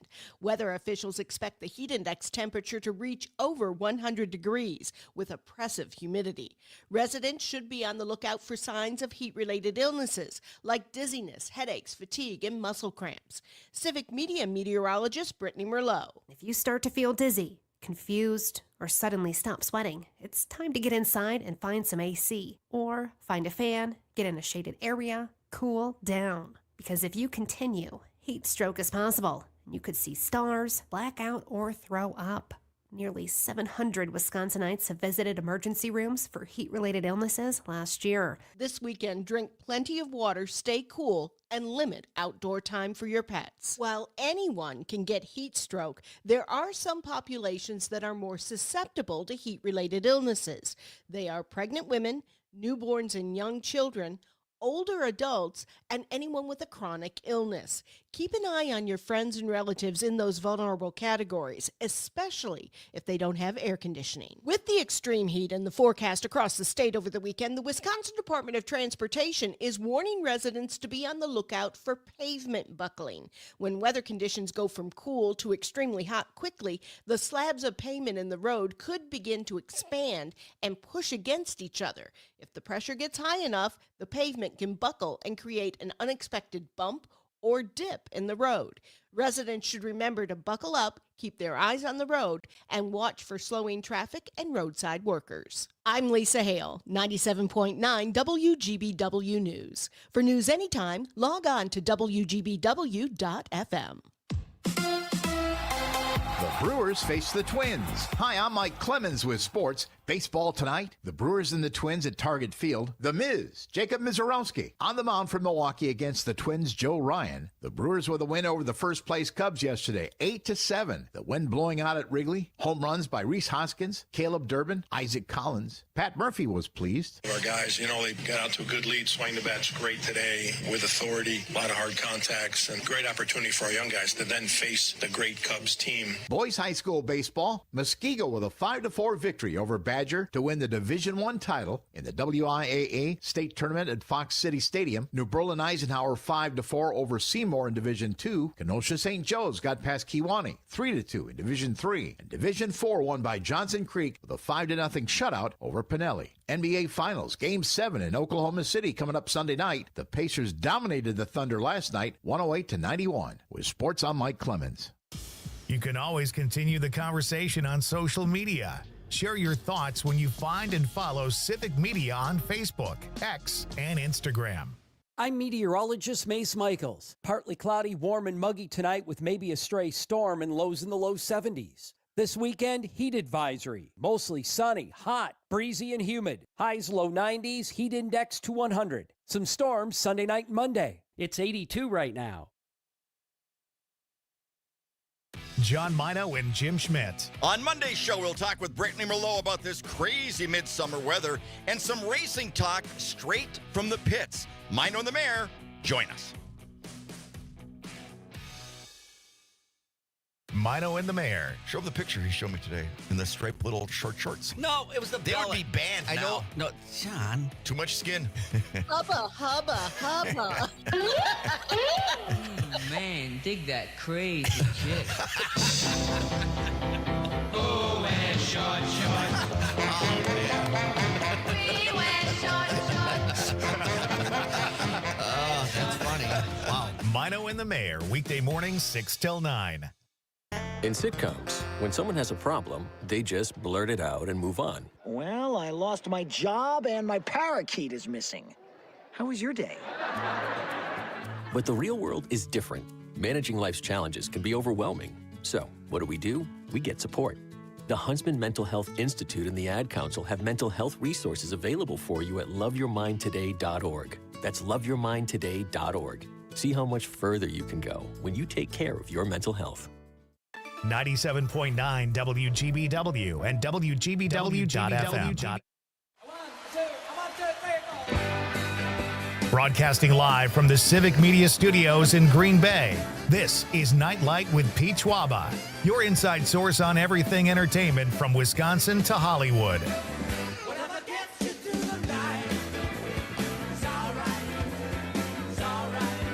And now, a guy who travels so he can pretend he's on the lam, Pete Schwaba. That's me. Welcome back to Nightlight, folks. We are kicking off Act 2 here. Great to have you with me on this Friday night. It is the longest day of summer, or of the year, I should say. It is the first official day of summer, and the first time I think we've seen the sun in northeast Wisconsin. And we didn't even see it all day, which is kind of rainy earlier today, too. But it's a gorgeous night outside. Perfect night to sit inside and listen to the radio. Pull the family around, get Dad his pipe and slippers, and let's listen to some radio. Do people still do that, Amanda? Yeah, sure. Yeah, Other families. That's how I want this show to be so exciting and so insightful that people do that again. They gather around the radio. If you missed the first hour, you missed a lot of fun. We had a great talk about tattoos at 6:35 with our pal Quinn Hurley, who is the director of operations. That is happening all weekend here in Green Bay, Tattoo Festival over here at the KI Convention Center. We talked about, we gave our question of the night, which is, who is your favorite nerd? We're celebrating McLovin's birthday. McLovin, of course, is a character from the film Superbad, and Christopher Mintz-Plasse turns, I think it was 35 today, so he played McLovin. We were celebrating. Really? McLovin, yeah, 35. I know, do you believe that? I'm going to be 35 at the end of the month. I did not know we were the same age. You guys, listen, you could have gone to prom together if I would have went to prom, yeah. I don't know, maybe he hates prom too. I don't know, but it's great to be on the radio talking about the things we love, folks. Movies, comedy, TV, music, and all kinds of fun stuff happening in Wisconsin. And in addition to a really cool tattoo festival, if you live in the Hayward area or if you want a road trip, there's a really, really cool event going on there this weekend as well. And I'm just here. I'm the messenger, so I'm going to bring in someone who really knows all about Muskie Fest in Hayward. Chris Ruckdaschel joins us. He is the executive director of the Hayward Chamber of Commerce. Hey, Chris. Hey, Pete. Hey, thanks so much for having me on. Hey, listen, I would love to be an executive director of something. I've never had that title. It must be an honor for you, and I'm sure I don't know if it helps you meet girls or put on cool festivals or what, but that's kind of a cool thing. Well, you know what? It does sound cool, doesn't it? But I will say this: it's not all glamour and games, that's for sure. At a festival like this, you know what? I'm just coming from trash duty. Actually, you want keeping the festival grounds clean, making sure we have power. Anything that it takes really is what we do and what I'm charged with doing. But yeah, we're excited because we're not wrapping up just yet. We got some nighttime entertainment here, but this year we're celebrating the 75th annual Muskie Fest here in Hayward, Wisconsin. And that's incredible. It all started, Pete, that 75 years ago we had a world record muskie caught in Hayward area waters, and there were a few folks in the community that decided, hey, this is worthy of celebration. Wow. So they started that, way back in 1949. We actually skipped the COVID year. That's why it's the 75th yet. Okay. And I probably little did they know that 75 years later, this festival has ballooned to a pretty darn big deal in our neck of the woods up here in Northwest Wisconsin. It's amazing. And I love, like, what you just said takes me, I live in the Marinette area. I'm also a 715er, Chris. And that's what I love about small towns. Like, you have this title, executive director, but you kind of have to do everything at small town festivals, right? You're like you just said, picking up garbage and making sure everybody's having a good time. I love the story behind that. Tell me, what is a record-setting muskie, Chris? They get big. They get like 4 or 5 feet, maybe? Yeah, well, we're talking, over 60 inches in length, and it's something that these are big fish that our area is known for. Now we're known for a lot of great fishing of many species. So it's certainly not limited to muskie fishing. Yeah, but that's kind of what put us on the map, in the world of fishing, is that world record catch way back when. They're incredible size fish, and we in this part of Northwest Wisconsin, we're dotted with literally hundreds of lakes. So you're not going to have any problem any direction you turn or point your boat to. You're going to find a landing you're going to be able to put in, and what's better than spending a day on the lake. Amanda just posted a picture of a muskie. If you're watching on the stream, you can see this thing. They kind of look like barracudas. They have kind of a creepy look. I'm not going to lie. Yeah, that's probably a pretty good comparison. And, just to give you were asking more specifics. I mean, as far as the weight, the world record muskie is actually 69 pounds and 11 ounces. Oh my gosh. So just to give you a kind of a further view of the girth. And it was, again, over about 63 and a half inches long. Oh, that's something else. So it's a big fish. Yeah. And, again, it's kind of something that we've celebrated now for 75 years strong here in Northwest Wisconsin. And the other thing, if you come to Hayward, you got to visit the Freshwater Fishing Hall of Fame, because there's a giant, and I'm talking a giant, like 4-story fiberglass muskie that you literally can walk up into the mouth of and overlook. It's like a 4-story building. So I've heard that. Needless to say, that's quite a draw. That's fantastic. In a must-see. Yeah. I appreciate your time tonight, Chris. Chris Ruckdashel is my guest. He is the executive director of the Hayward Area Chamber of Commerce. They are having Muskie Fest this weekend, folks. So if you're looking for something to do the weekend, the weather hopefully will hold up. Get in the car and head up to Muskie Fest. I have to give a shout-out to Mark Lundeen, who connected us. He is one of the affiliates here at Civic Media at WHSM, The Muskie, 101.1. Thank you, Mark.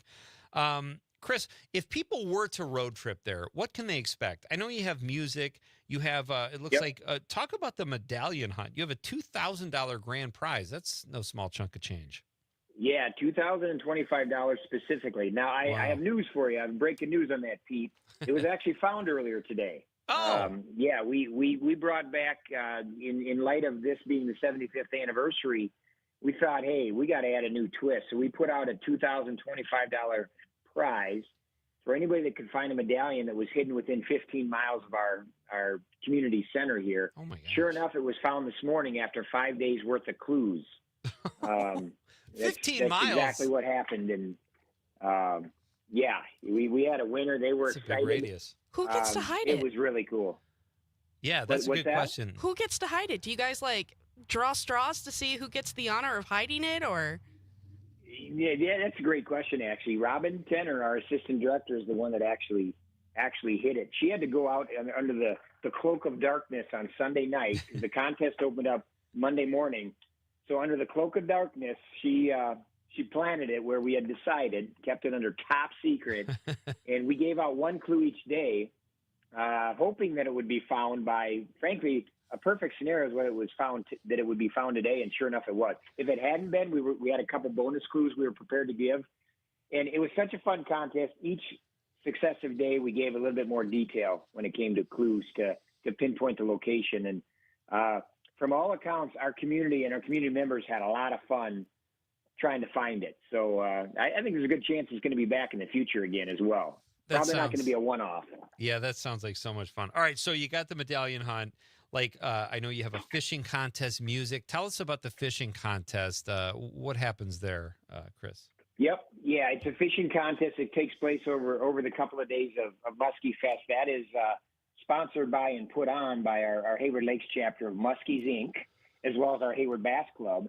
And that's where, anybody can enter this fishing contest. And there's prizes given at the end of the couple of days. That'll be tomorrow at 4 o'clock here, downtown Hayward. That nice. People catch a fish, they take a picture, they send it in to, they register for this contest, I guess, at the beginning.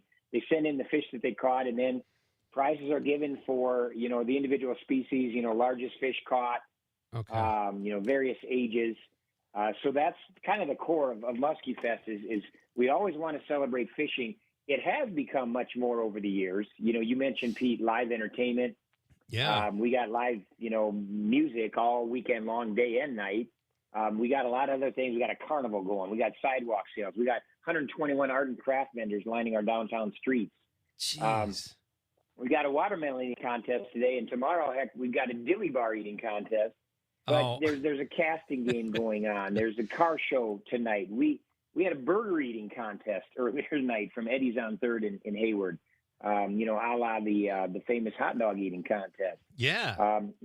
We had our Muskie Fest Queen crowned,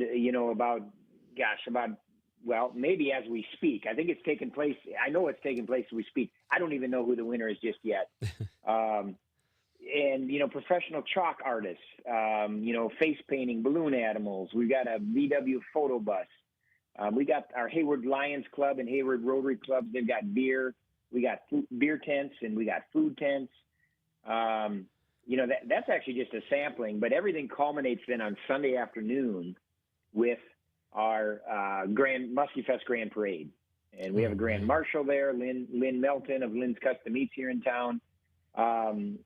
So it's needless to say, here's one other thing. We crown a Muskie Fest Queen every year, but in honor of the fact that it's the 75th anniversary, we have invited all former queens back. Oh, fun. And, I can say that it's literally not every 75 queens. Not all of those 75 are still with us. I know we do have the 1958 Muskie Fest Queen coming back. Oh, nice. And then many from other years.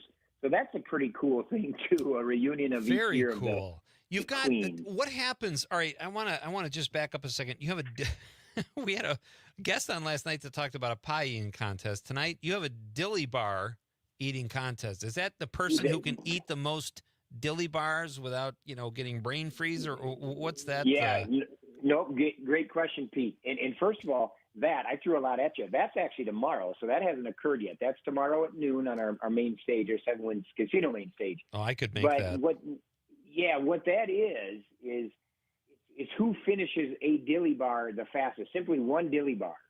And we start at age 2, 3 years old and all the way up through adults. And, the youngest kids, they may take a couple of minutes. And there are some brain freezes, I can tell you that. Right up through adults that, heck, our former mayor, Charlie Munich, is like a, 9-time world champion in the dilly bar eating contest here. He puts it away and, gosh, I don't even know how long. It's like 30 seconds or less. That sounds suspicious. That sounds like the fix might be in when you've got the mayor winning the dilly bar eating contest. It does sound suspicious. I get where you're coming from, but it's actually all legit and above table. I believe that. It's right out in the open. He's just pretty darn good at it. And I think Charlie's practiced it. So that's a lot of fun, I can tell you. And, tonight we had a burger eating contest. That was the traditional. We gave 10 minutes and said, hey, go at it. Who can eat the most burgers? And these were big, big burgers, actually. From how many burgers were eaten by the winner? The winner downed 4. Which, you saw these burgers, and actually I should add, they weren't just burgers, they were cheeseburgers. Okay, yeah. So that makes a difference, right? Absolutely. And it was 4 in about 10 minutes time. And again, these were good sized burgers. They weren't little mini ones. These weren't White Castle or anything like that. Sliders. You got the heavy artillery. Yeah, no sliders here. Chris Ruckdashel is here. He's the executive director of the Hayward Chamber of Commerce. They are celebrating their 75th annual Muskie Fest in Hayward. We're going to do a very short break, and then I'm going to ask Chris one more question when we come back. They show a movie every year, and it's a cult classic. We'll talk about that coming up next, and you can get more information on Muskie Fest at muskiefest.com. It's worth a road trip, folks. This is Pete Schwaba and NITE LITE. We're coming right back.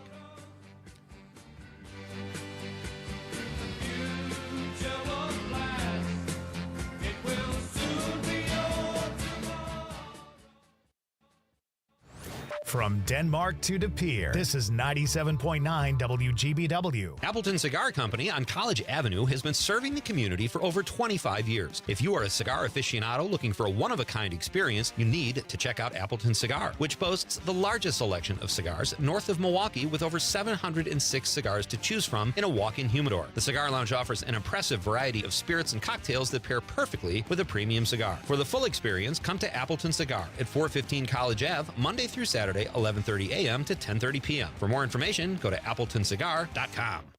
Escape to paradise this summer at Chula Vista Resort in Wisconsin Dells. Spacious accommodations, perfect for families or romantic getaways.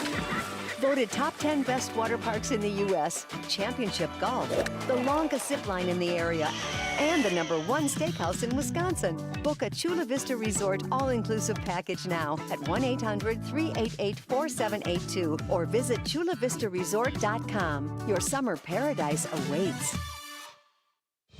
Hey, it's John Mino. And Jim Schmidt from Mino and the Mayor. Want to stay in the loop with all things Northeast Wisconsin? Sign up for the WGBW weekly newsletter. Get the latest local stories, updates on the weather, and a special feature from our Mino and the Mayor podcast. It's your one-stop shop for real news and great conversation in Northeast Wisconsin. Log on to WGBW.FM today and get signed up. Real news, great conversation. Sign up today at WGBW.FM/newsletter.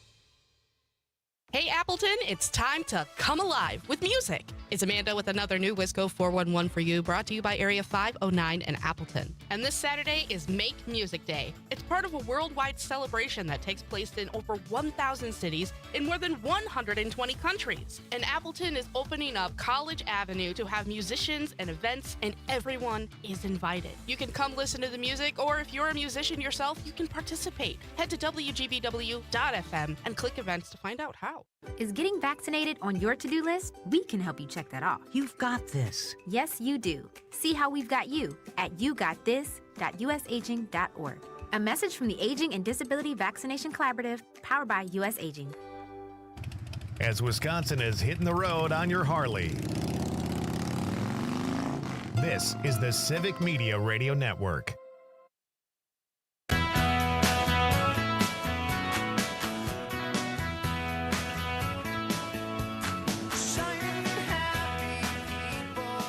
Welcome back.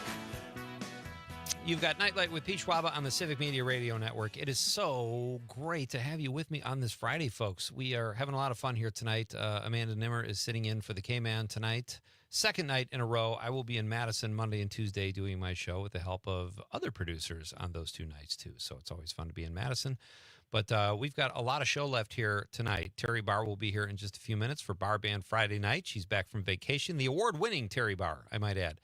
And right now, we have a couple more minutes with our pal, our new pal, Chris Ruckdashel, who is up in northwest Wisconsin in Hayward. He is the executive director of the Hayward Chamber of Commerce, and they are celebrating their 75th annual Muskie Fest. And I have to say, Chris, this sounds like something out of a movie, like one of those small town like Groundhog Day, or just a fun. It's such a beautiful area, and I can't. You guys just must love this every year. You even teach people to fish. That's kind of cool because I'm a guy. Yep. I'm kind of an inside guy. I have gone fishing, but I wouldn't know really how to do it at my age. But it's something I talk about trying sometime, just because it's a social, fun thing to do. But do you have people that take you up? I assume everybody there already knows how to fish. Am I wrong? You know, not everybody. No, that's a great question, Pete. Nope, we've got a learn to fish event right downtown. We got we got hundreds of lakes in the area, but you know what? We have a little pond right downtown too, and we call it a learn to fish event that takes place both today. It'll be taking place again tomorrow from noon to 4. And you said it. There's kids that can come, but heck, if there's an adult that has never fished before and wants to learn how to cast or learn a little bit more about the tricks of the trade, come on down. it's kind of, we feel our duty up here to make sure that folks have an opportunity to fish. So you're right that most folks grow up fishing in these parts, but not everybody. We've got visitors. We're in vacation land, so there's people coming, from all over the Midwest and in some cases all over the country. Wow. That descend upon Hayward, and that's again back to the roots of this festival. Fishing and celebrating a world record catch. We always want to make sure that remains a part of Muskie Fest and what it is at its core. So we have that Learn to Fish event because we don't want anybody to be shy out there. Hey, we want to get it out in the open too. That don't, if you want to take up fishing and you haven't at this point, hey, we're going to help teach you. There you go. And it's not something you can't learn. You don't have to have a good ACL or hamstring. Anybody could do it, right? So it's great. Chris, we have a couple minutes left. I want to ask you about something that was brought to my attention. I can't remember if Mark Lundeen talked about this at our company meeting or not, but you show a movie. Is this an every year thing, Bloody Hook?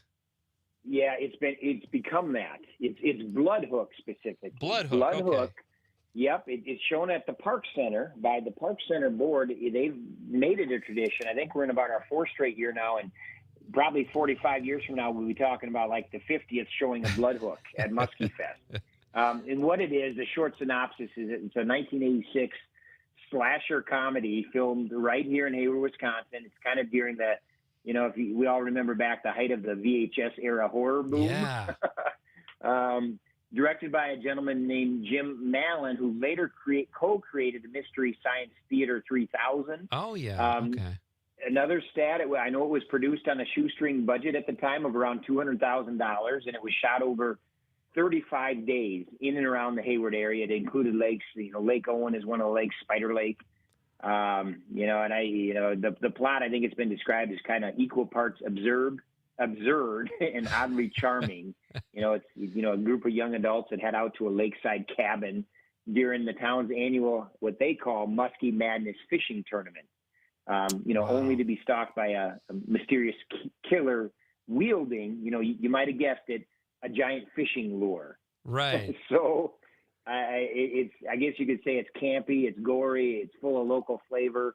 It also includes scenes from our freshwater fishing Hall of Fame, which I mentioned earlier, complete with that iconic giant muskie, fiberglass muskie. So I think it's best described as something you may not just sit there and watch alone.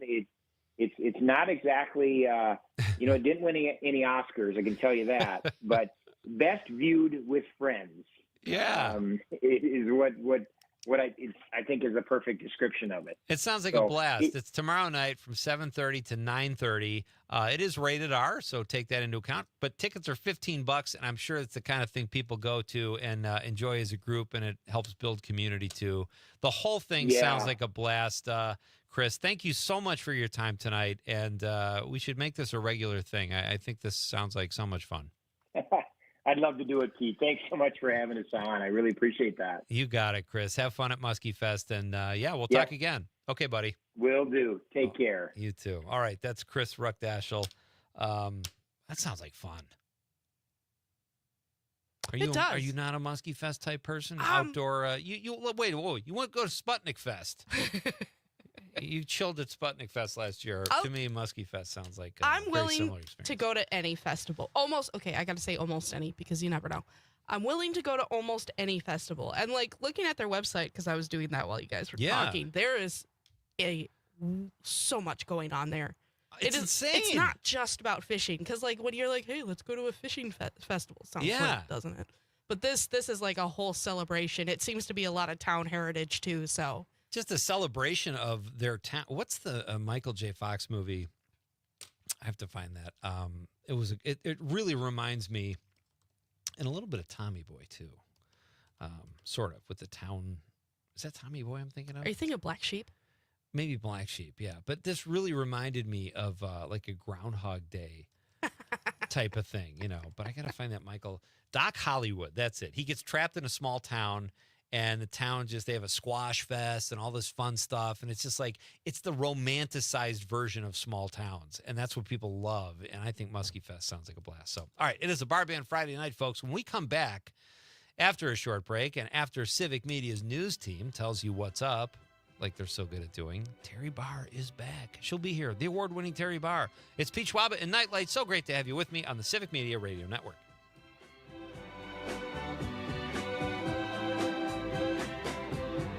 My mama told me, she said, son, please beware. There's this thing called love, and it's everywhere. And she told me, it can break. This is the talk of Green Bay, WGBW. Enjoying this local program? Find the complete Civic Media lineup at civicmedia.us or the Civic Media app.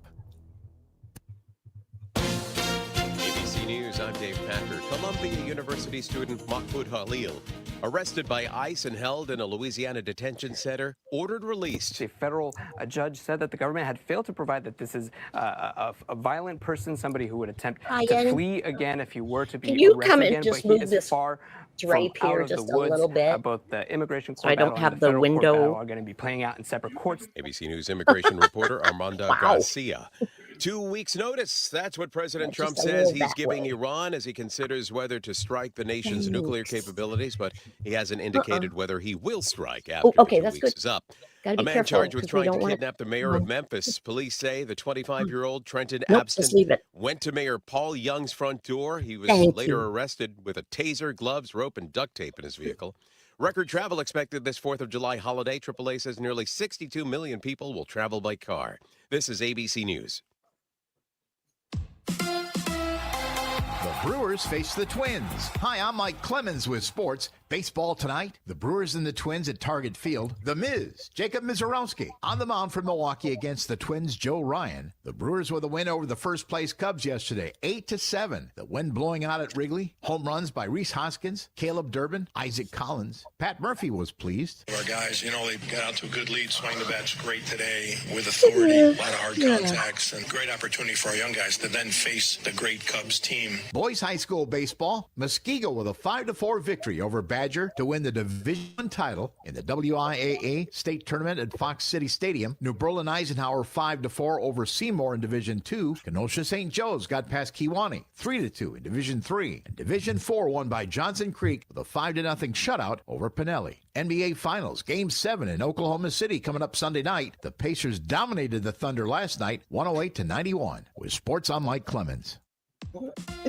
On your entertainment beat, I'm Pete Schwaba. More big returns are expected at the box office this weekend, and there's a little something for everyone. If you're looking for something in a nice post-apocalyptic shade, check out the latest from the 28 Days franchise called 28 Years Later. The film is highly anticipated as original director Danny Boyle is back at the helm. Pixar's new film Elio also opens this weekend. It's the story about a space fanatic who tries to make connections with alien life forms to overcome an intergalactic crisis. That sounds even ambitious for a movie character. Elio is a nice family film rated PG, and for what it's worth, PG movies are crushing this summer. Elio is pulling in a very respectable 86% on the tomato meter. And finally, if you're in the mood for what appears to be a terrible movie, check out Bride Hard, starring Rebel Wilson and Anna Camp. Just about 10 reviews in, and Bride Hard is pulling low 20 percentile. Mercenaries take a wedding party hostage, not knowing the maid of honor is a secret agent. I see where this is headed. Let's go to the movies. For more showbiz fun, tune in to NIte LITE with me, Pete Schwaba, weeknights from 6 to 8 p.m. on the Civic Media Radio Network.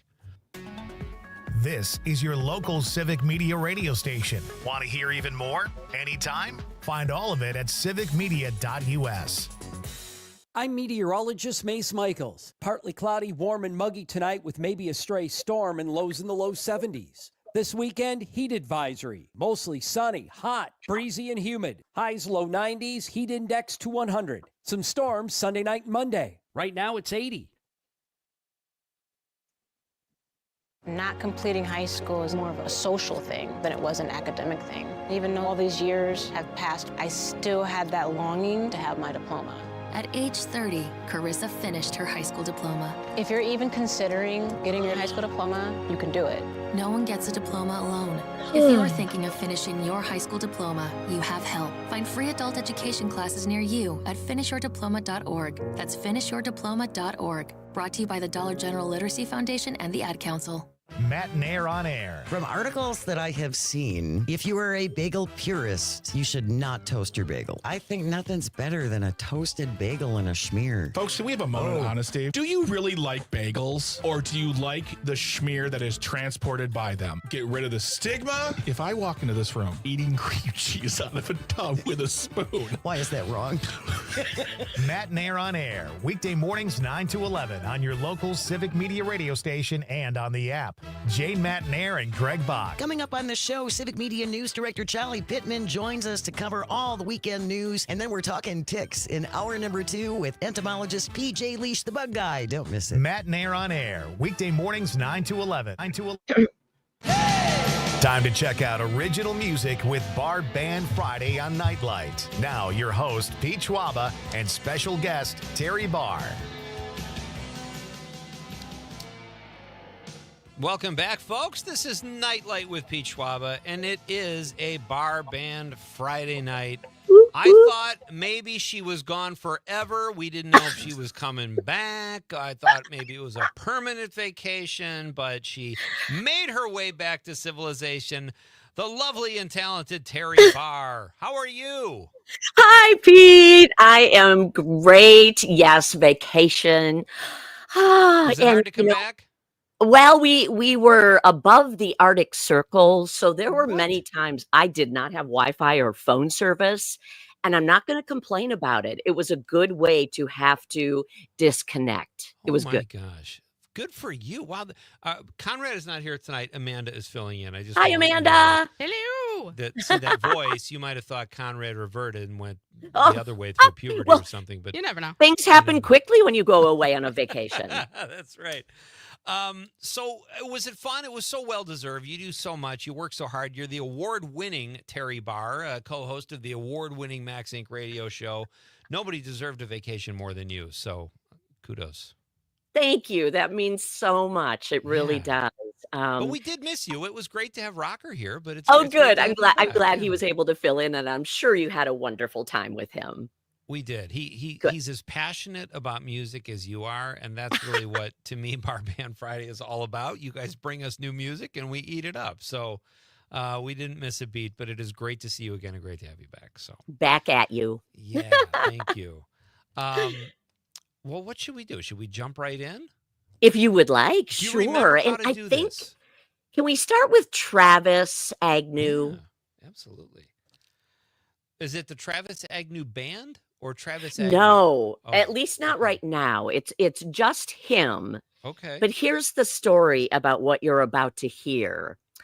Everybody is familiar with the shooting that happened at Abundant Life Christian School in Madison. And Travis decided, I think we all get a good feeling from music. It can take you away. It can take you other places. It can calm your mind. All of those things that music does for people. So he worked with a bunch of the music kids at the school after that shooting, and they helped him write this song, which he then performs in their honor. There's a video, and I can share that after we play this, but this will be the first time this song is being played on the radio. He revealed it last Sunday night at the Madison Area Music Association Awards. And I don't think there was a dry eye in the house, just knowing what music can do and that he took his time to work with these kids at this school that had this horrible thing happen to them, and then this wonderful song to come out of it. It's really special. And that's the one you shared with us here that we'll hear. Should we play that now and then discuss? Sure. All right, fantastic. This is Travis Agnew. Terry Barr is back, folks. Light shines in the darkness.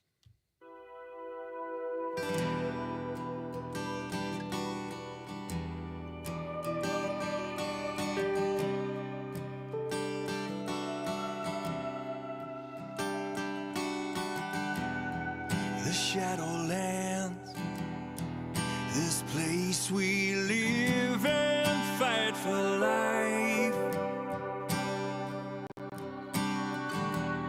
So little time, and life is torn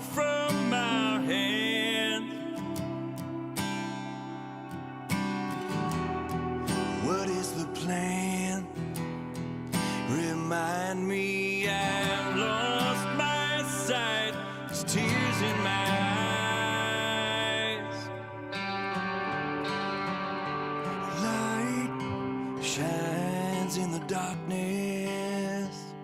The darkness will not overcome it. A light shines in the darkness. The darkness will not overcome it.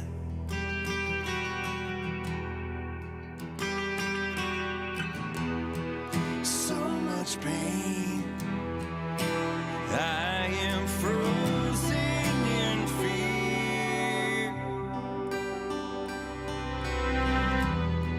So much hate, somehow love stepped in the way. Like a flame, a burning faith inside, and hope will rise. Light shines in the darkness. Darkness will not overcome it. Light shines in the darkness. Darkness will not overcome it. We need your help. We're crying out, and all this pain has us broken down. We need your help. We're crying out. Oh God, please. Light shines in the darkness. Darkness not overcome it. Light shines in the darkness. Darkness will not overcome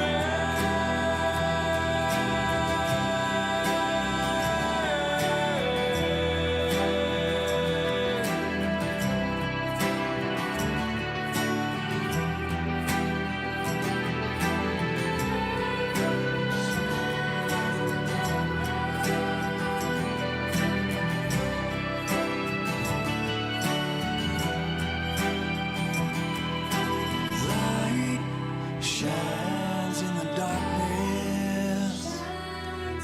Darkness will not overcome it. Light shines in the darkness. The darkness will not overcome it. Wow. It's crazy. You shared those songs earlier, and I listened to that one on the way down, and I thought, oh, this is a nice song. But now when you have context and really dig into what it's about, very powerful. Great song. Yeah. And Travis is going to be on with us on Max Inc. Radio, our music show, live tomorrow night from 8 to 9 p.m. We are thrilled to have him join us. A lot of this is new to him. You know, he's been a musician for a long time, but really stepping out in the way he has to work with the kids to help them get through this tragedy. And then in the end, to have this amazing song. I just can't wait to hear more of his story tomorrow night. Boy, that's exciting. Yeah. I can say wholeheartedly the lyrics of "We Need Your Help," that hit. Oh, yeah. That hit real hard. Yeah.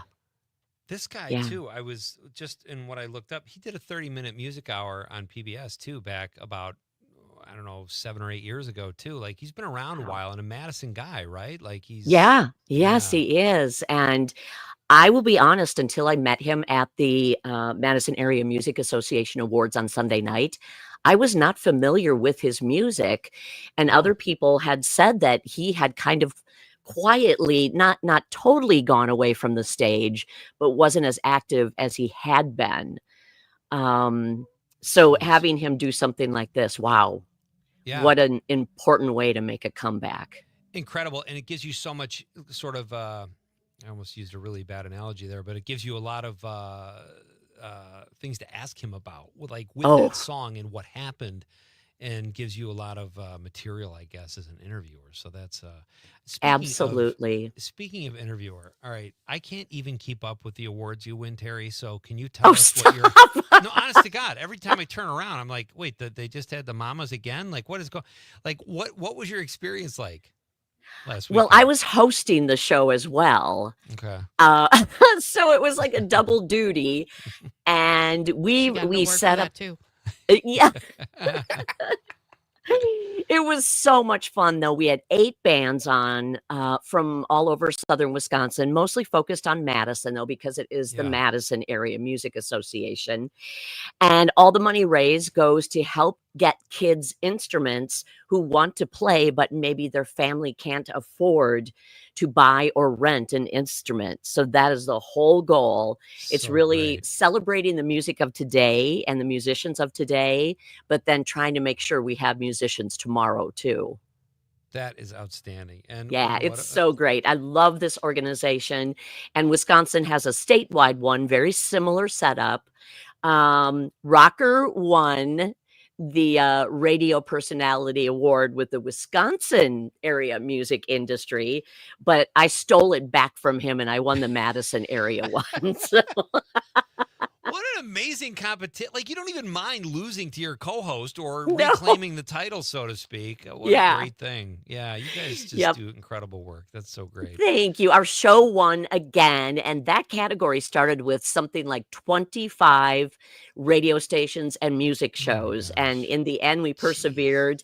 So we have 2 in a row for Max Inc. Radio, our music show. I've now won the Personality Award 3 of the last 4 years. And then Rocker, that was his first year winning the Wisconsin award. So we're pretty pleased. We're pretty excited. That is very exciting. And what a year for Rocker to come back from the heart attack like he did and then get this award. And that's just kudos to you guys. Keep up the great work. Thank you. Tell us about Rain Stern. Let's talk about her before the break, and then maybe we can play the song when we come back. She's I phenomenal. have two amazing ones for you, Pete. I mean, I think you and I always agree the music is always incredible.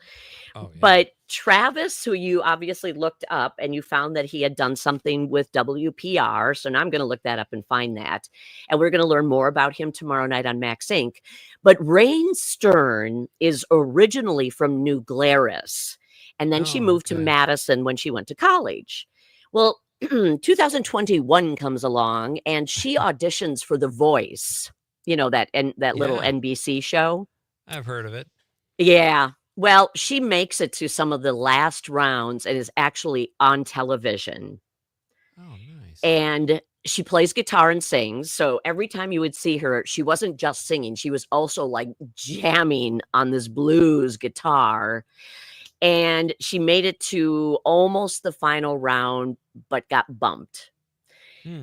She loved the experience so much, she stayed in LA. So that's now her new home.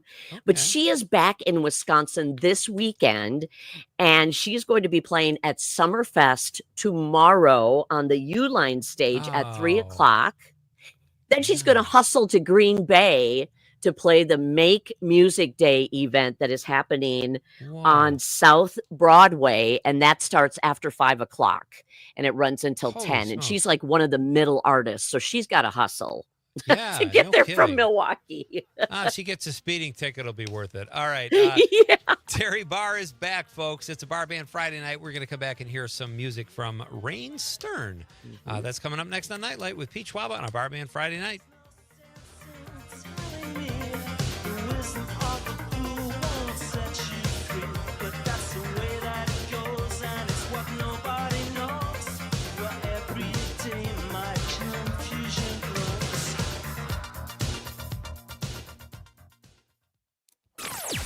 Join the family. Civic Media has a number of great jobs across the state open now at civicmedia.us/careers.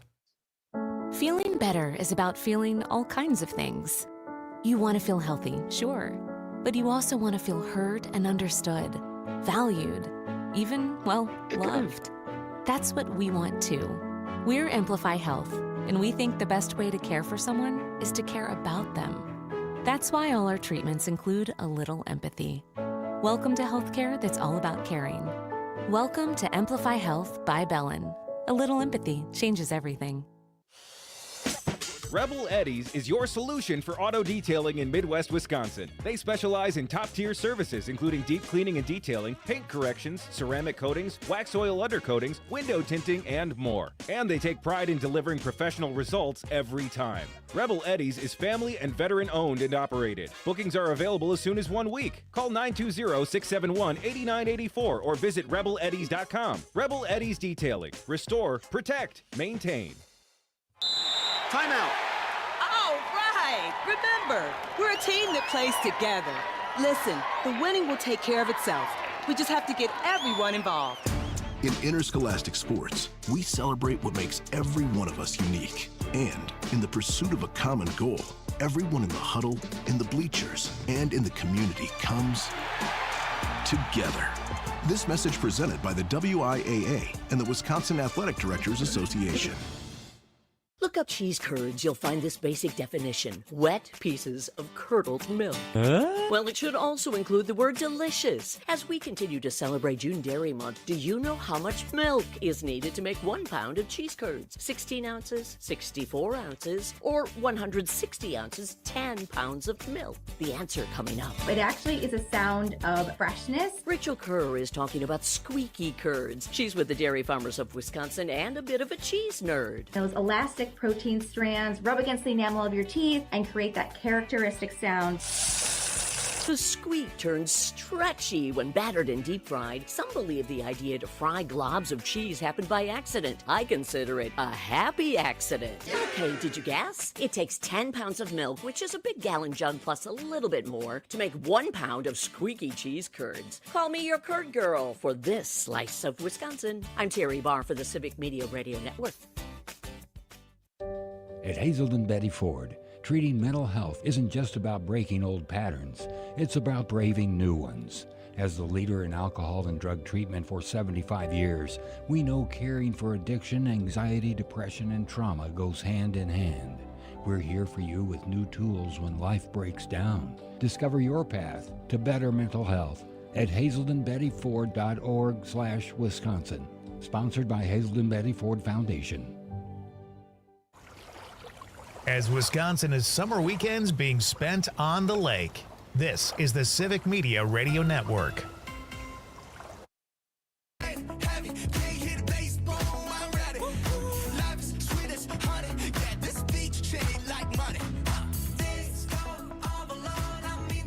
Welcome back. I am Pete Schwaba. This is NIte. You've got the Civic Media Radio Network on this beautiful Friday summer solstice evening.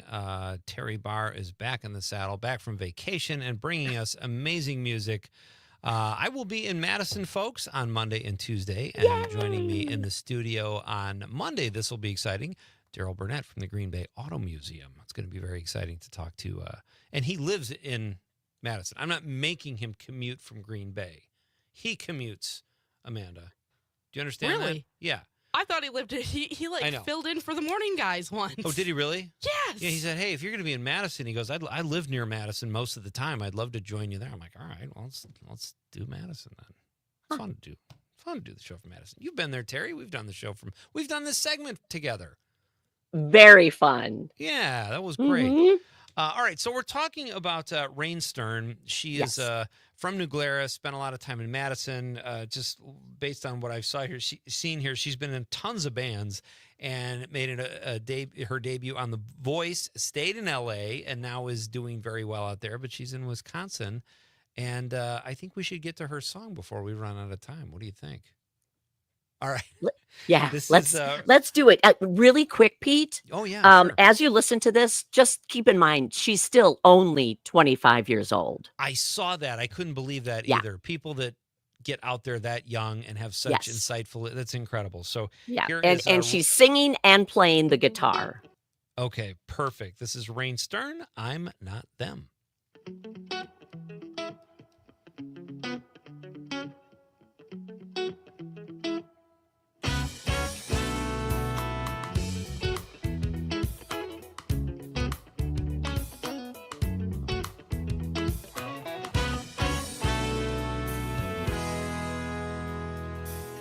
I'd like to know, even if it tears me down, which way the wind blows from here. Time and again, you pushed me to the edge, but I've held on in hope. And now I wonder why I've stayed so strong, seeing it now. Well, I don't know, no. But testing me if I'd stick around is like asking gravity if you jump, will you hit the ground? All these tests are futile, and so I'm wondering all this time. I said I'm wondering all this time. With what I know now, oh yeah, would I do it again if I could just hit rewind? Oh, go ahead and ask again this time. I'll tell you what you seem to miss. All this while I was thinking of them, even though you've thought that it was a genuine kiss. Well, testing me if I'd stick around is like asking gravity if you jump, will you hit the ground? All these tests are futile, and so I'm wondering all this time. I said I'm wondering all this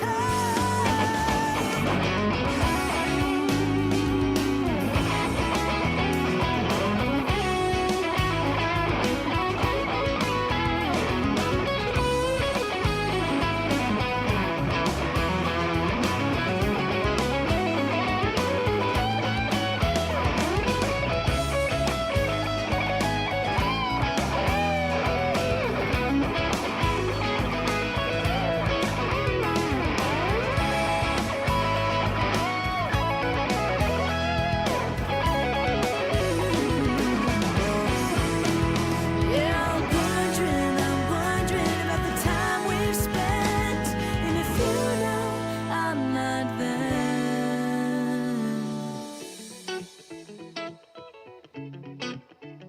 I'm not them, no.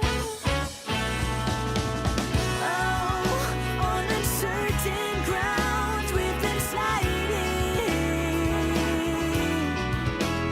but I'll stay here. Oh, abiding and testing me if I stick around. It's like asking gravity if you jump, will you hit the ground? All these tests are futile, and so I'm wondering all this time. Oh yeah, I'm wondering all this time. I said I'm wondering all this time. With what I know now, oh yeah, would I do it again if I could just hit rewind? She's a great voice. Isn't That's she great. the Yeah. best? Oh, Yeah. that's so cool. I wish I was going to be in Green Bay or she was going to be here during the week or something. It'd be so fun to have her on. Terry, thank you so much. It is so great to have you back. Oh, thank you. It's great to be Yeah. back with you and all of your wonderful listeners. Have a great weekend. You too. And Conrad texted in. He said Terry Barr with about 8 exclamation points. So what does that tell I you? have him fooled. Thanks. Thanks a lot. Have a great show tomorrow night. Thank you. Take All right. care. You too. That's Terry Barr, the award-winning Terry Barr, co-host of the award-winning Max Inc. Radio with her award-winning partner, Rocker. Check it out tomorrow night from 6 to midnight on the network. We got one more text we can squeeze in here from our pal Steady Eddie. He's in the 608. Our question of the night was, who's your favorite nerd, in honor of McLovin's birthday? And Steady Eddie says, favorite nerds from Rocky and Bullwinkle Show, Mr. Peabody and Sherman, and their travels in the Wayback Machine. Those two are my first two choices for nerdiest nerd, followed closely by one Pete Schwaba. That's 3, Amanda. 3 votes I've gotten tonight. A guy who every morning, with good intentions, lathers up an SPF 50 sunscreen, I should, only to then spend each glorious Wisconsin sunny summer day in a tiny dark room watching Seinfeld reruns while munching on buttered popcorn. And gelato, Steady Eddie. Fun fact, biggest muskie caught in Wisconsin, 69 pounds, 11 ounces, 1949. Amanda, thank you so much for filling in for Conrad. Thank you to all my guests and texts and calls. Have a great weekend, everybody. Enjoy the summer solstice. Good night, Wisconsin. Is 97.9 WGBW Denmark.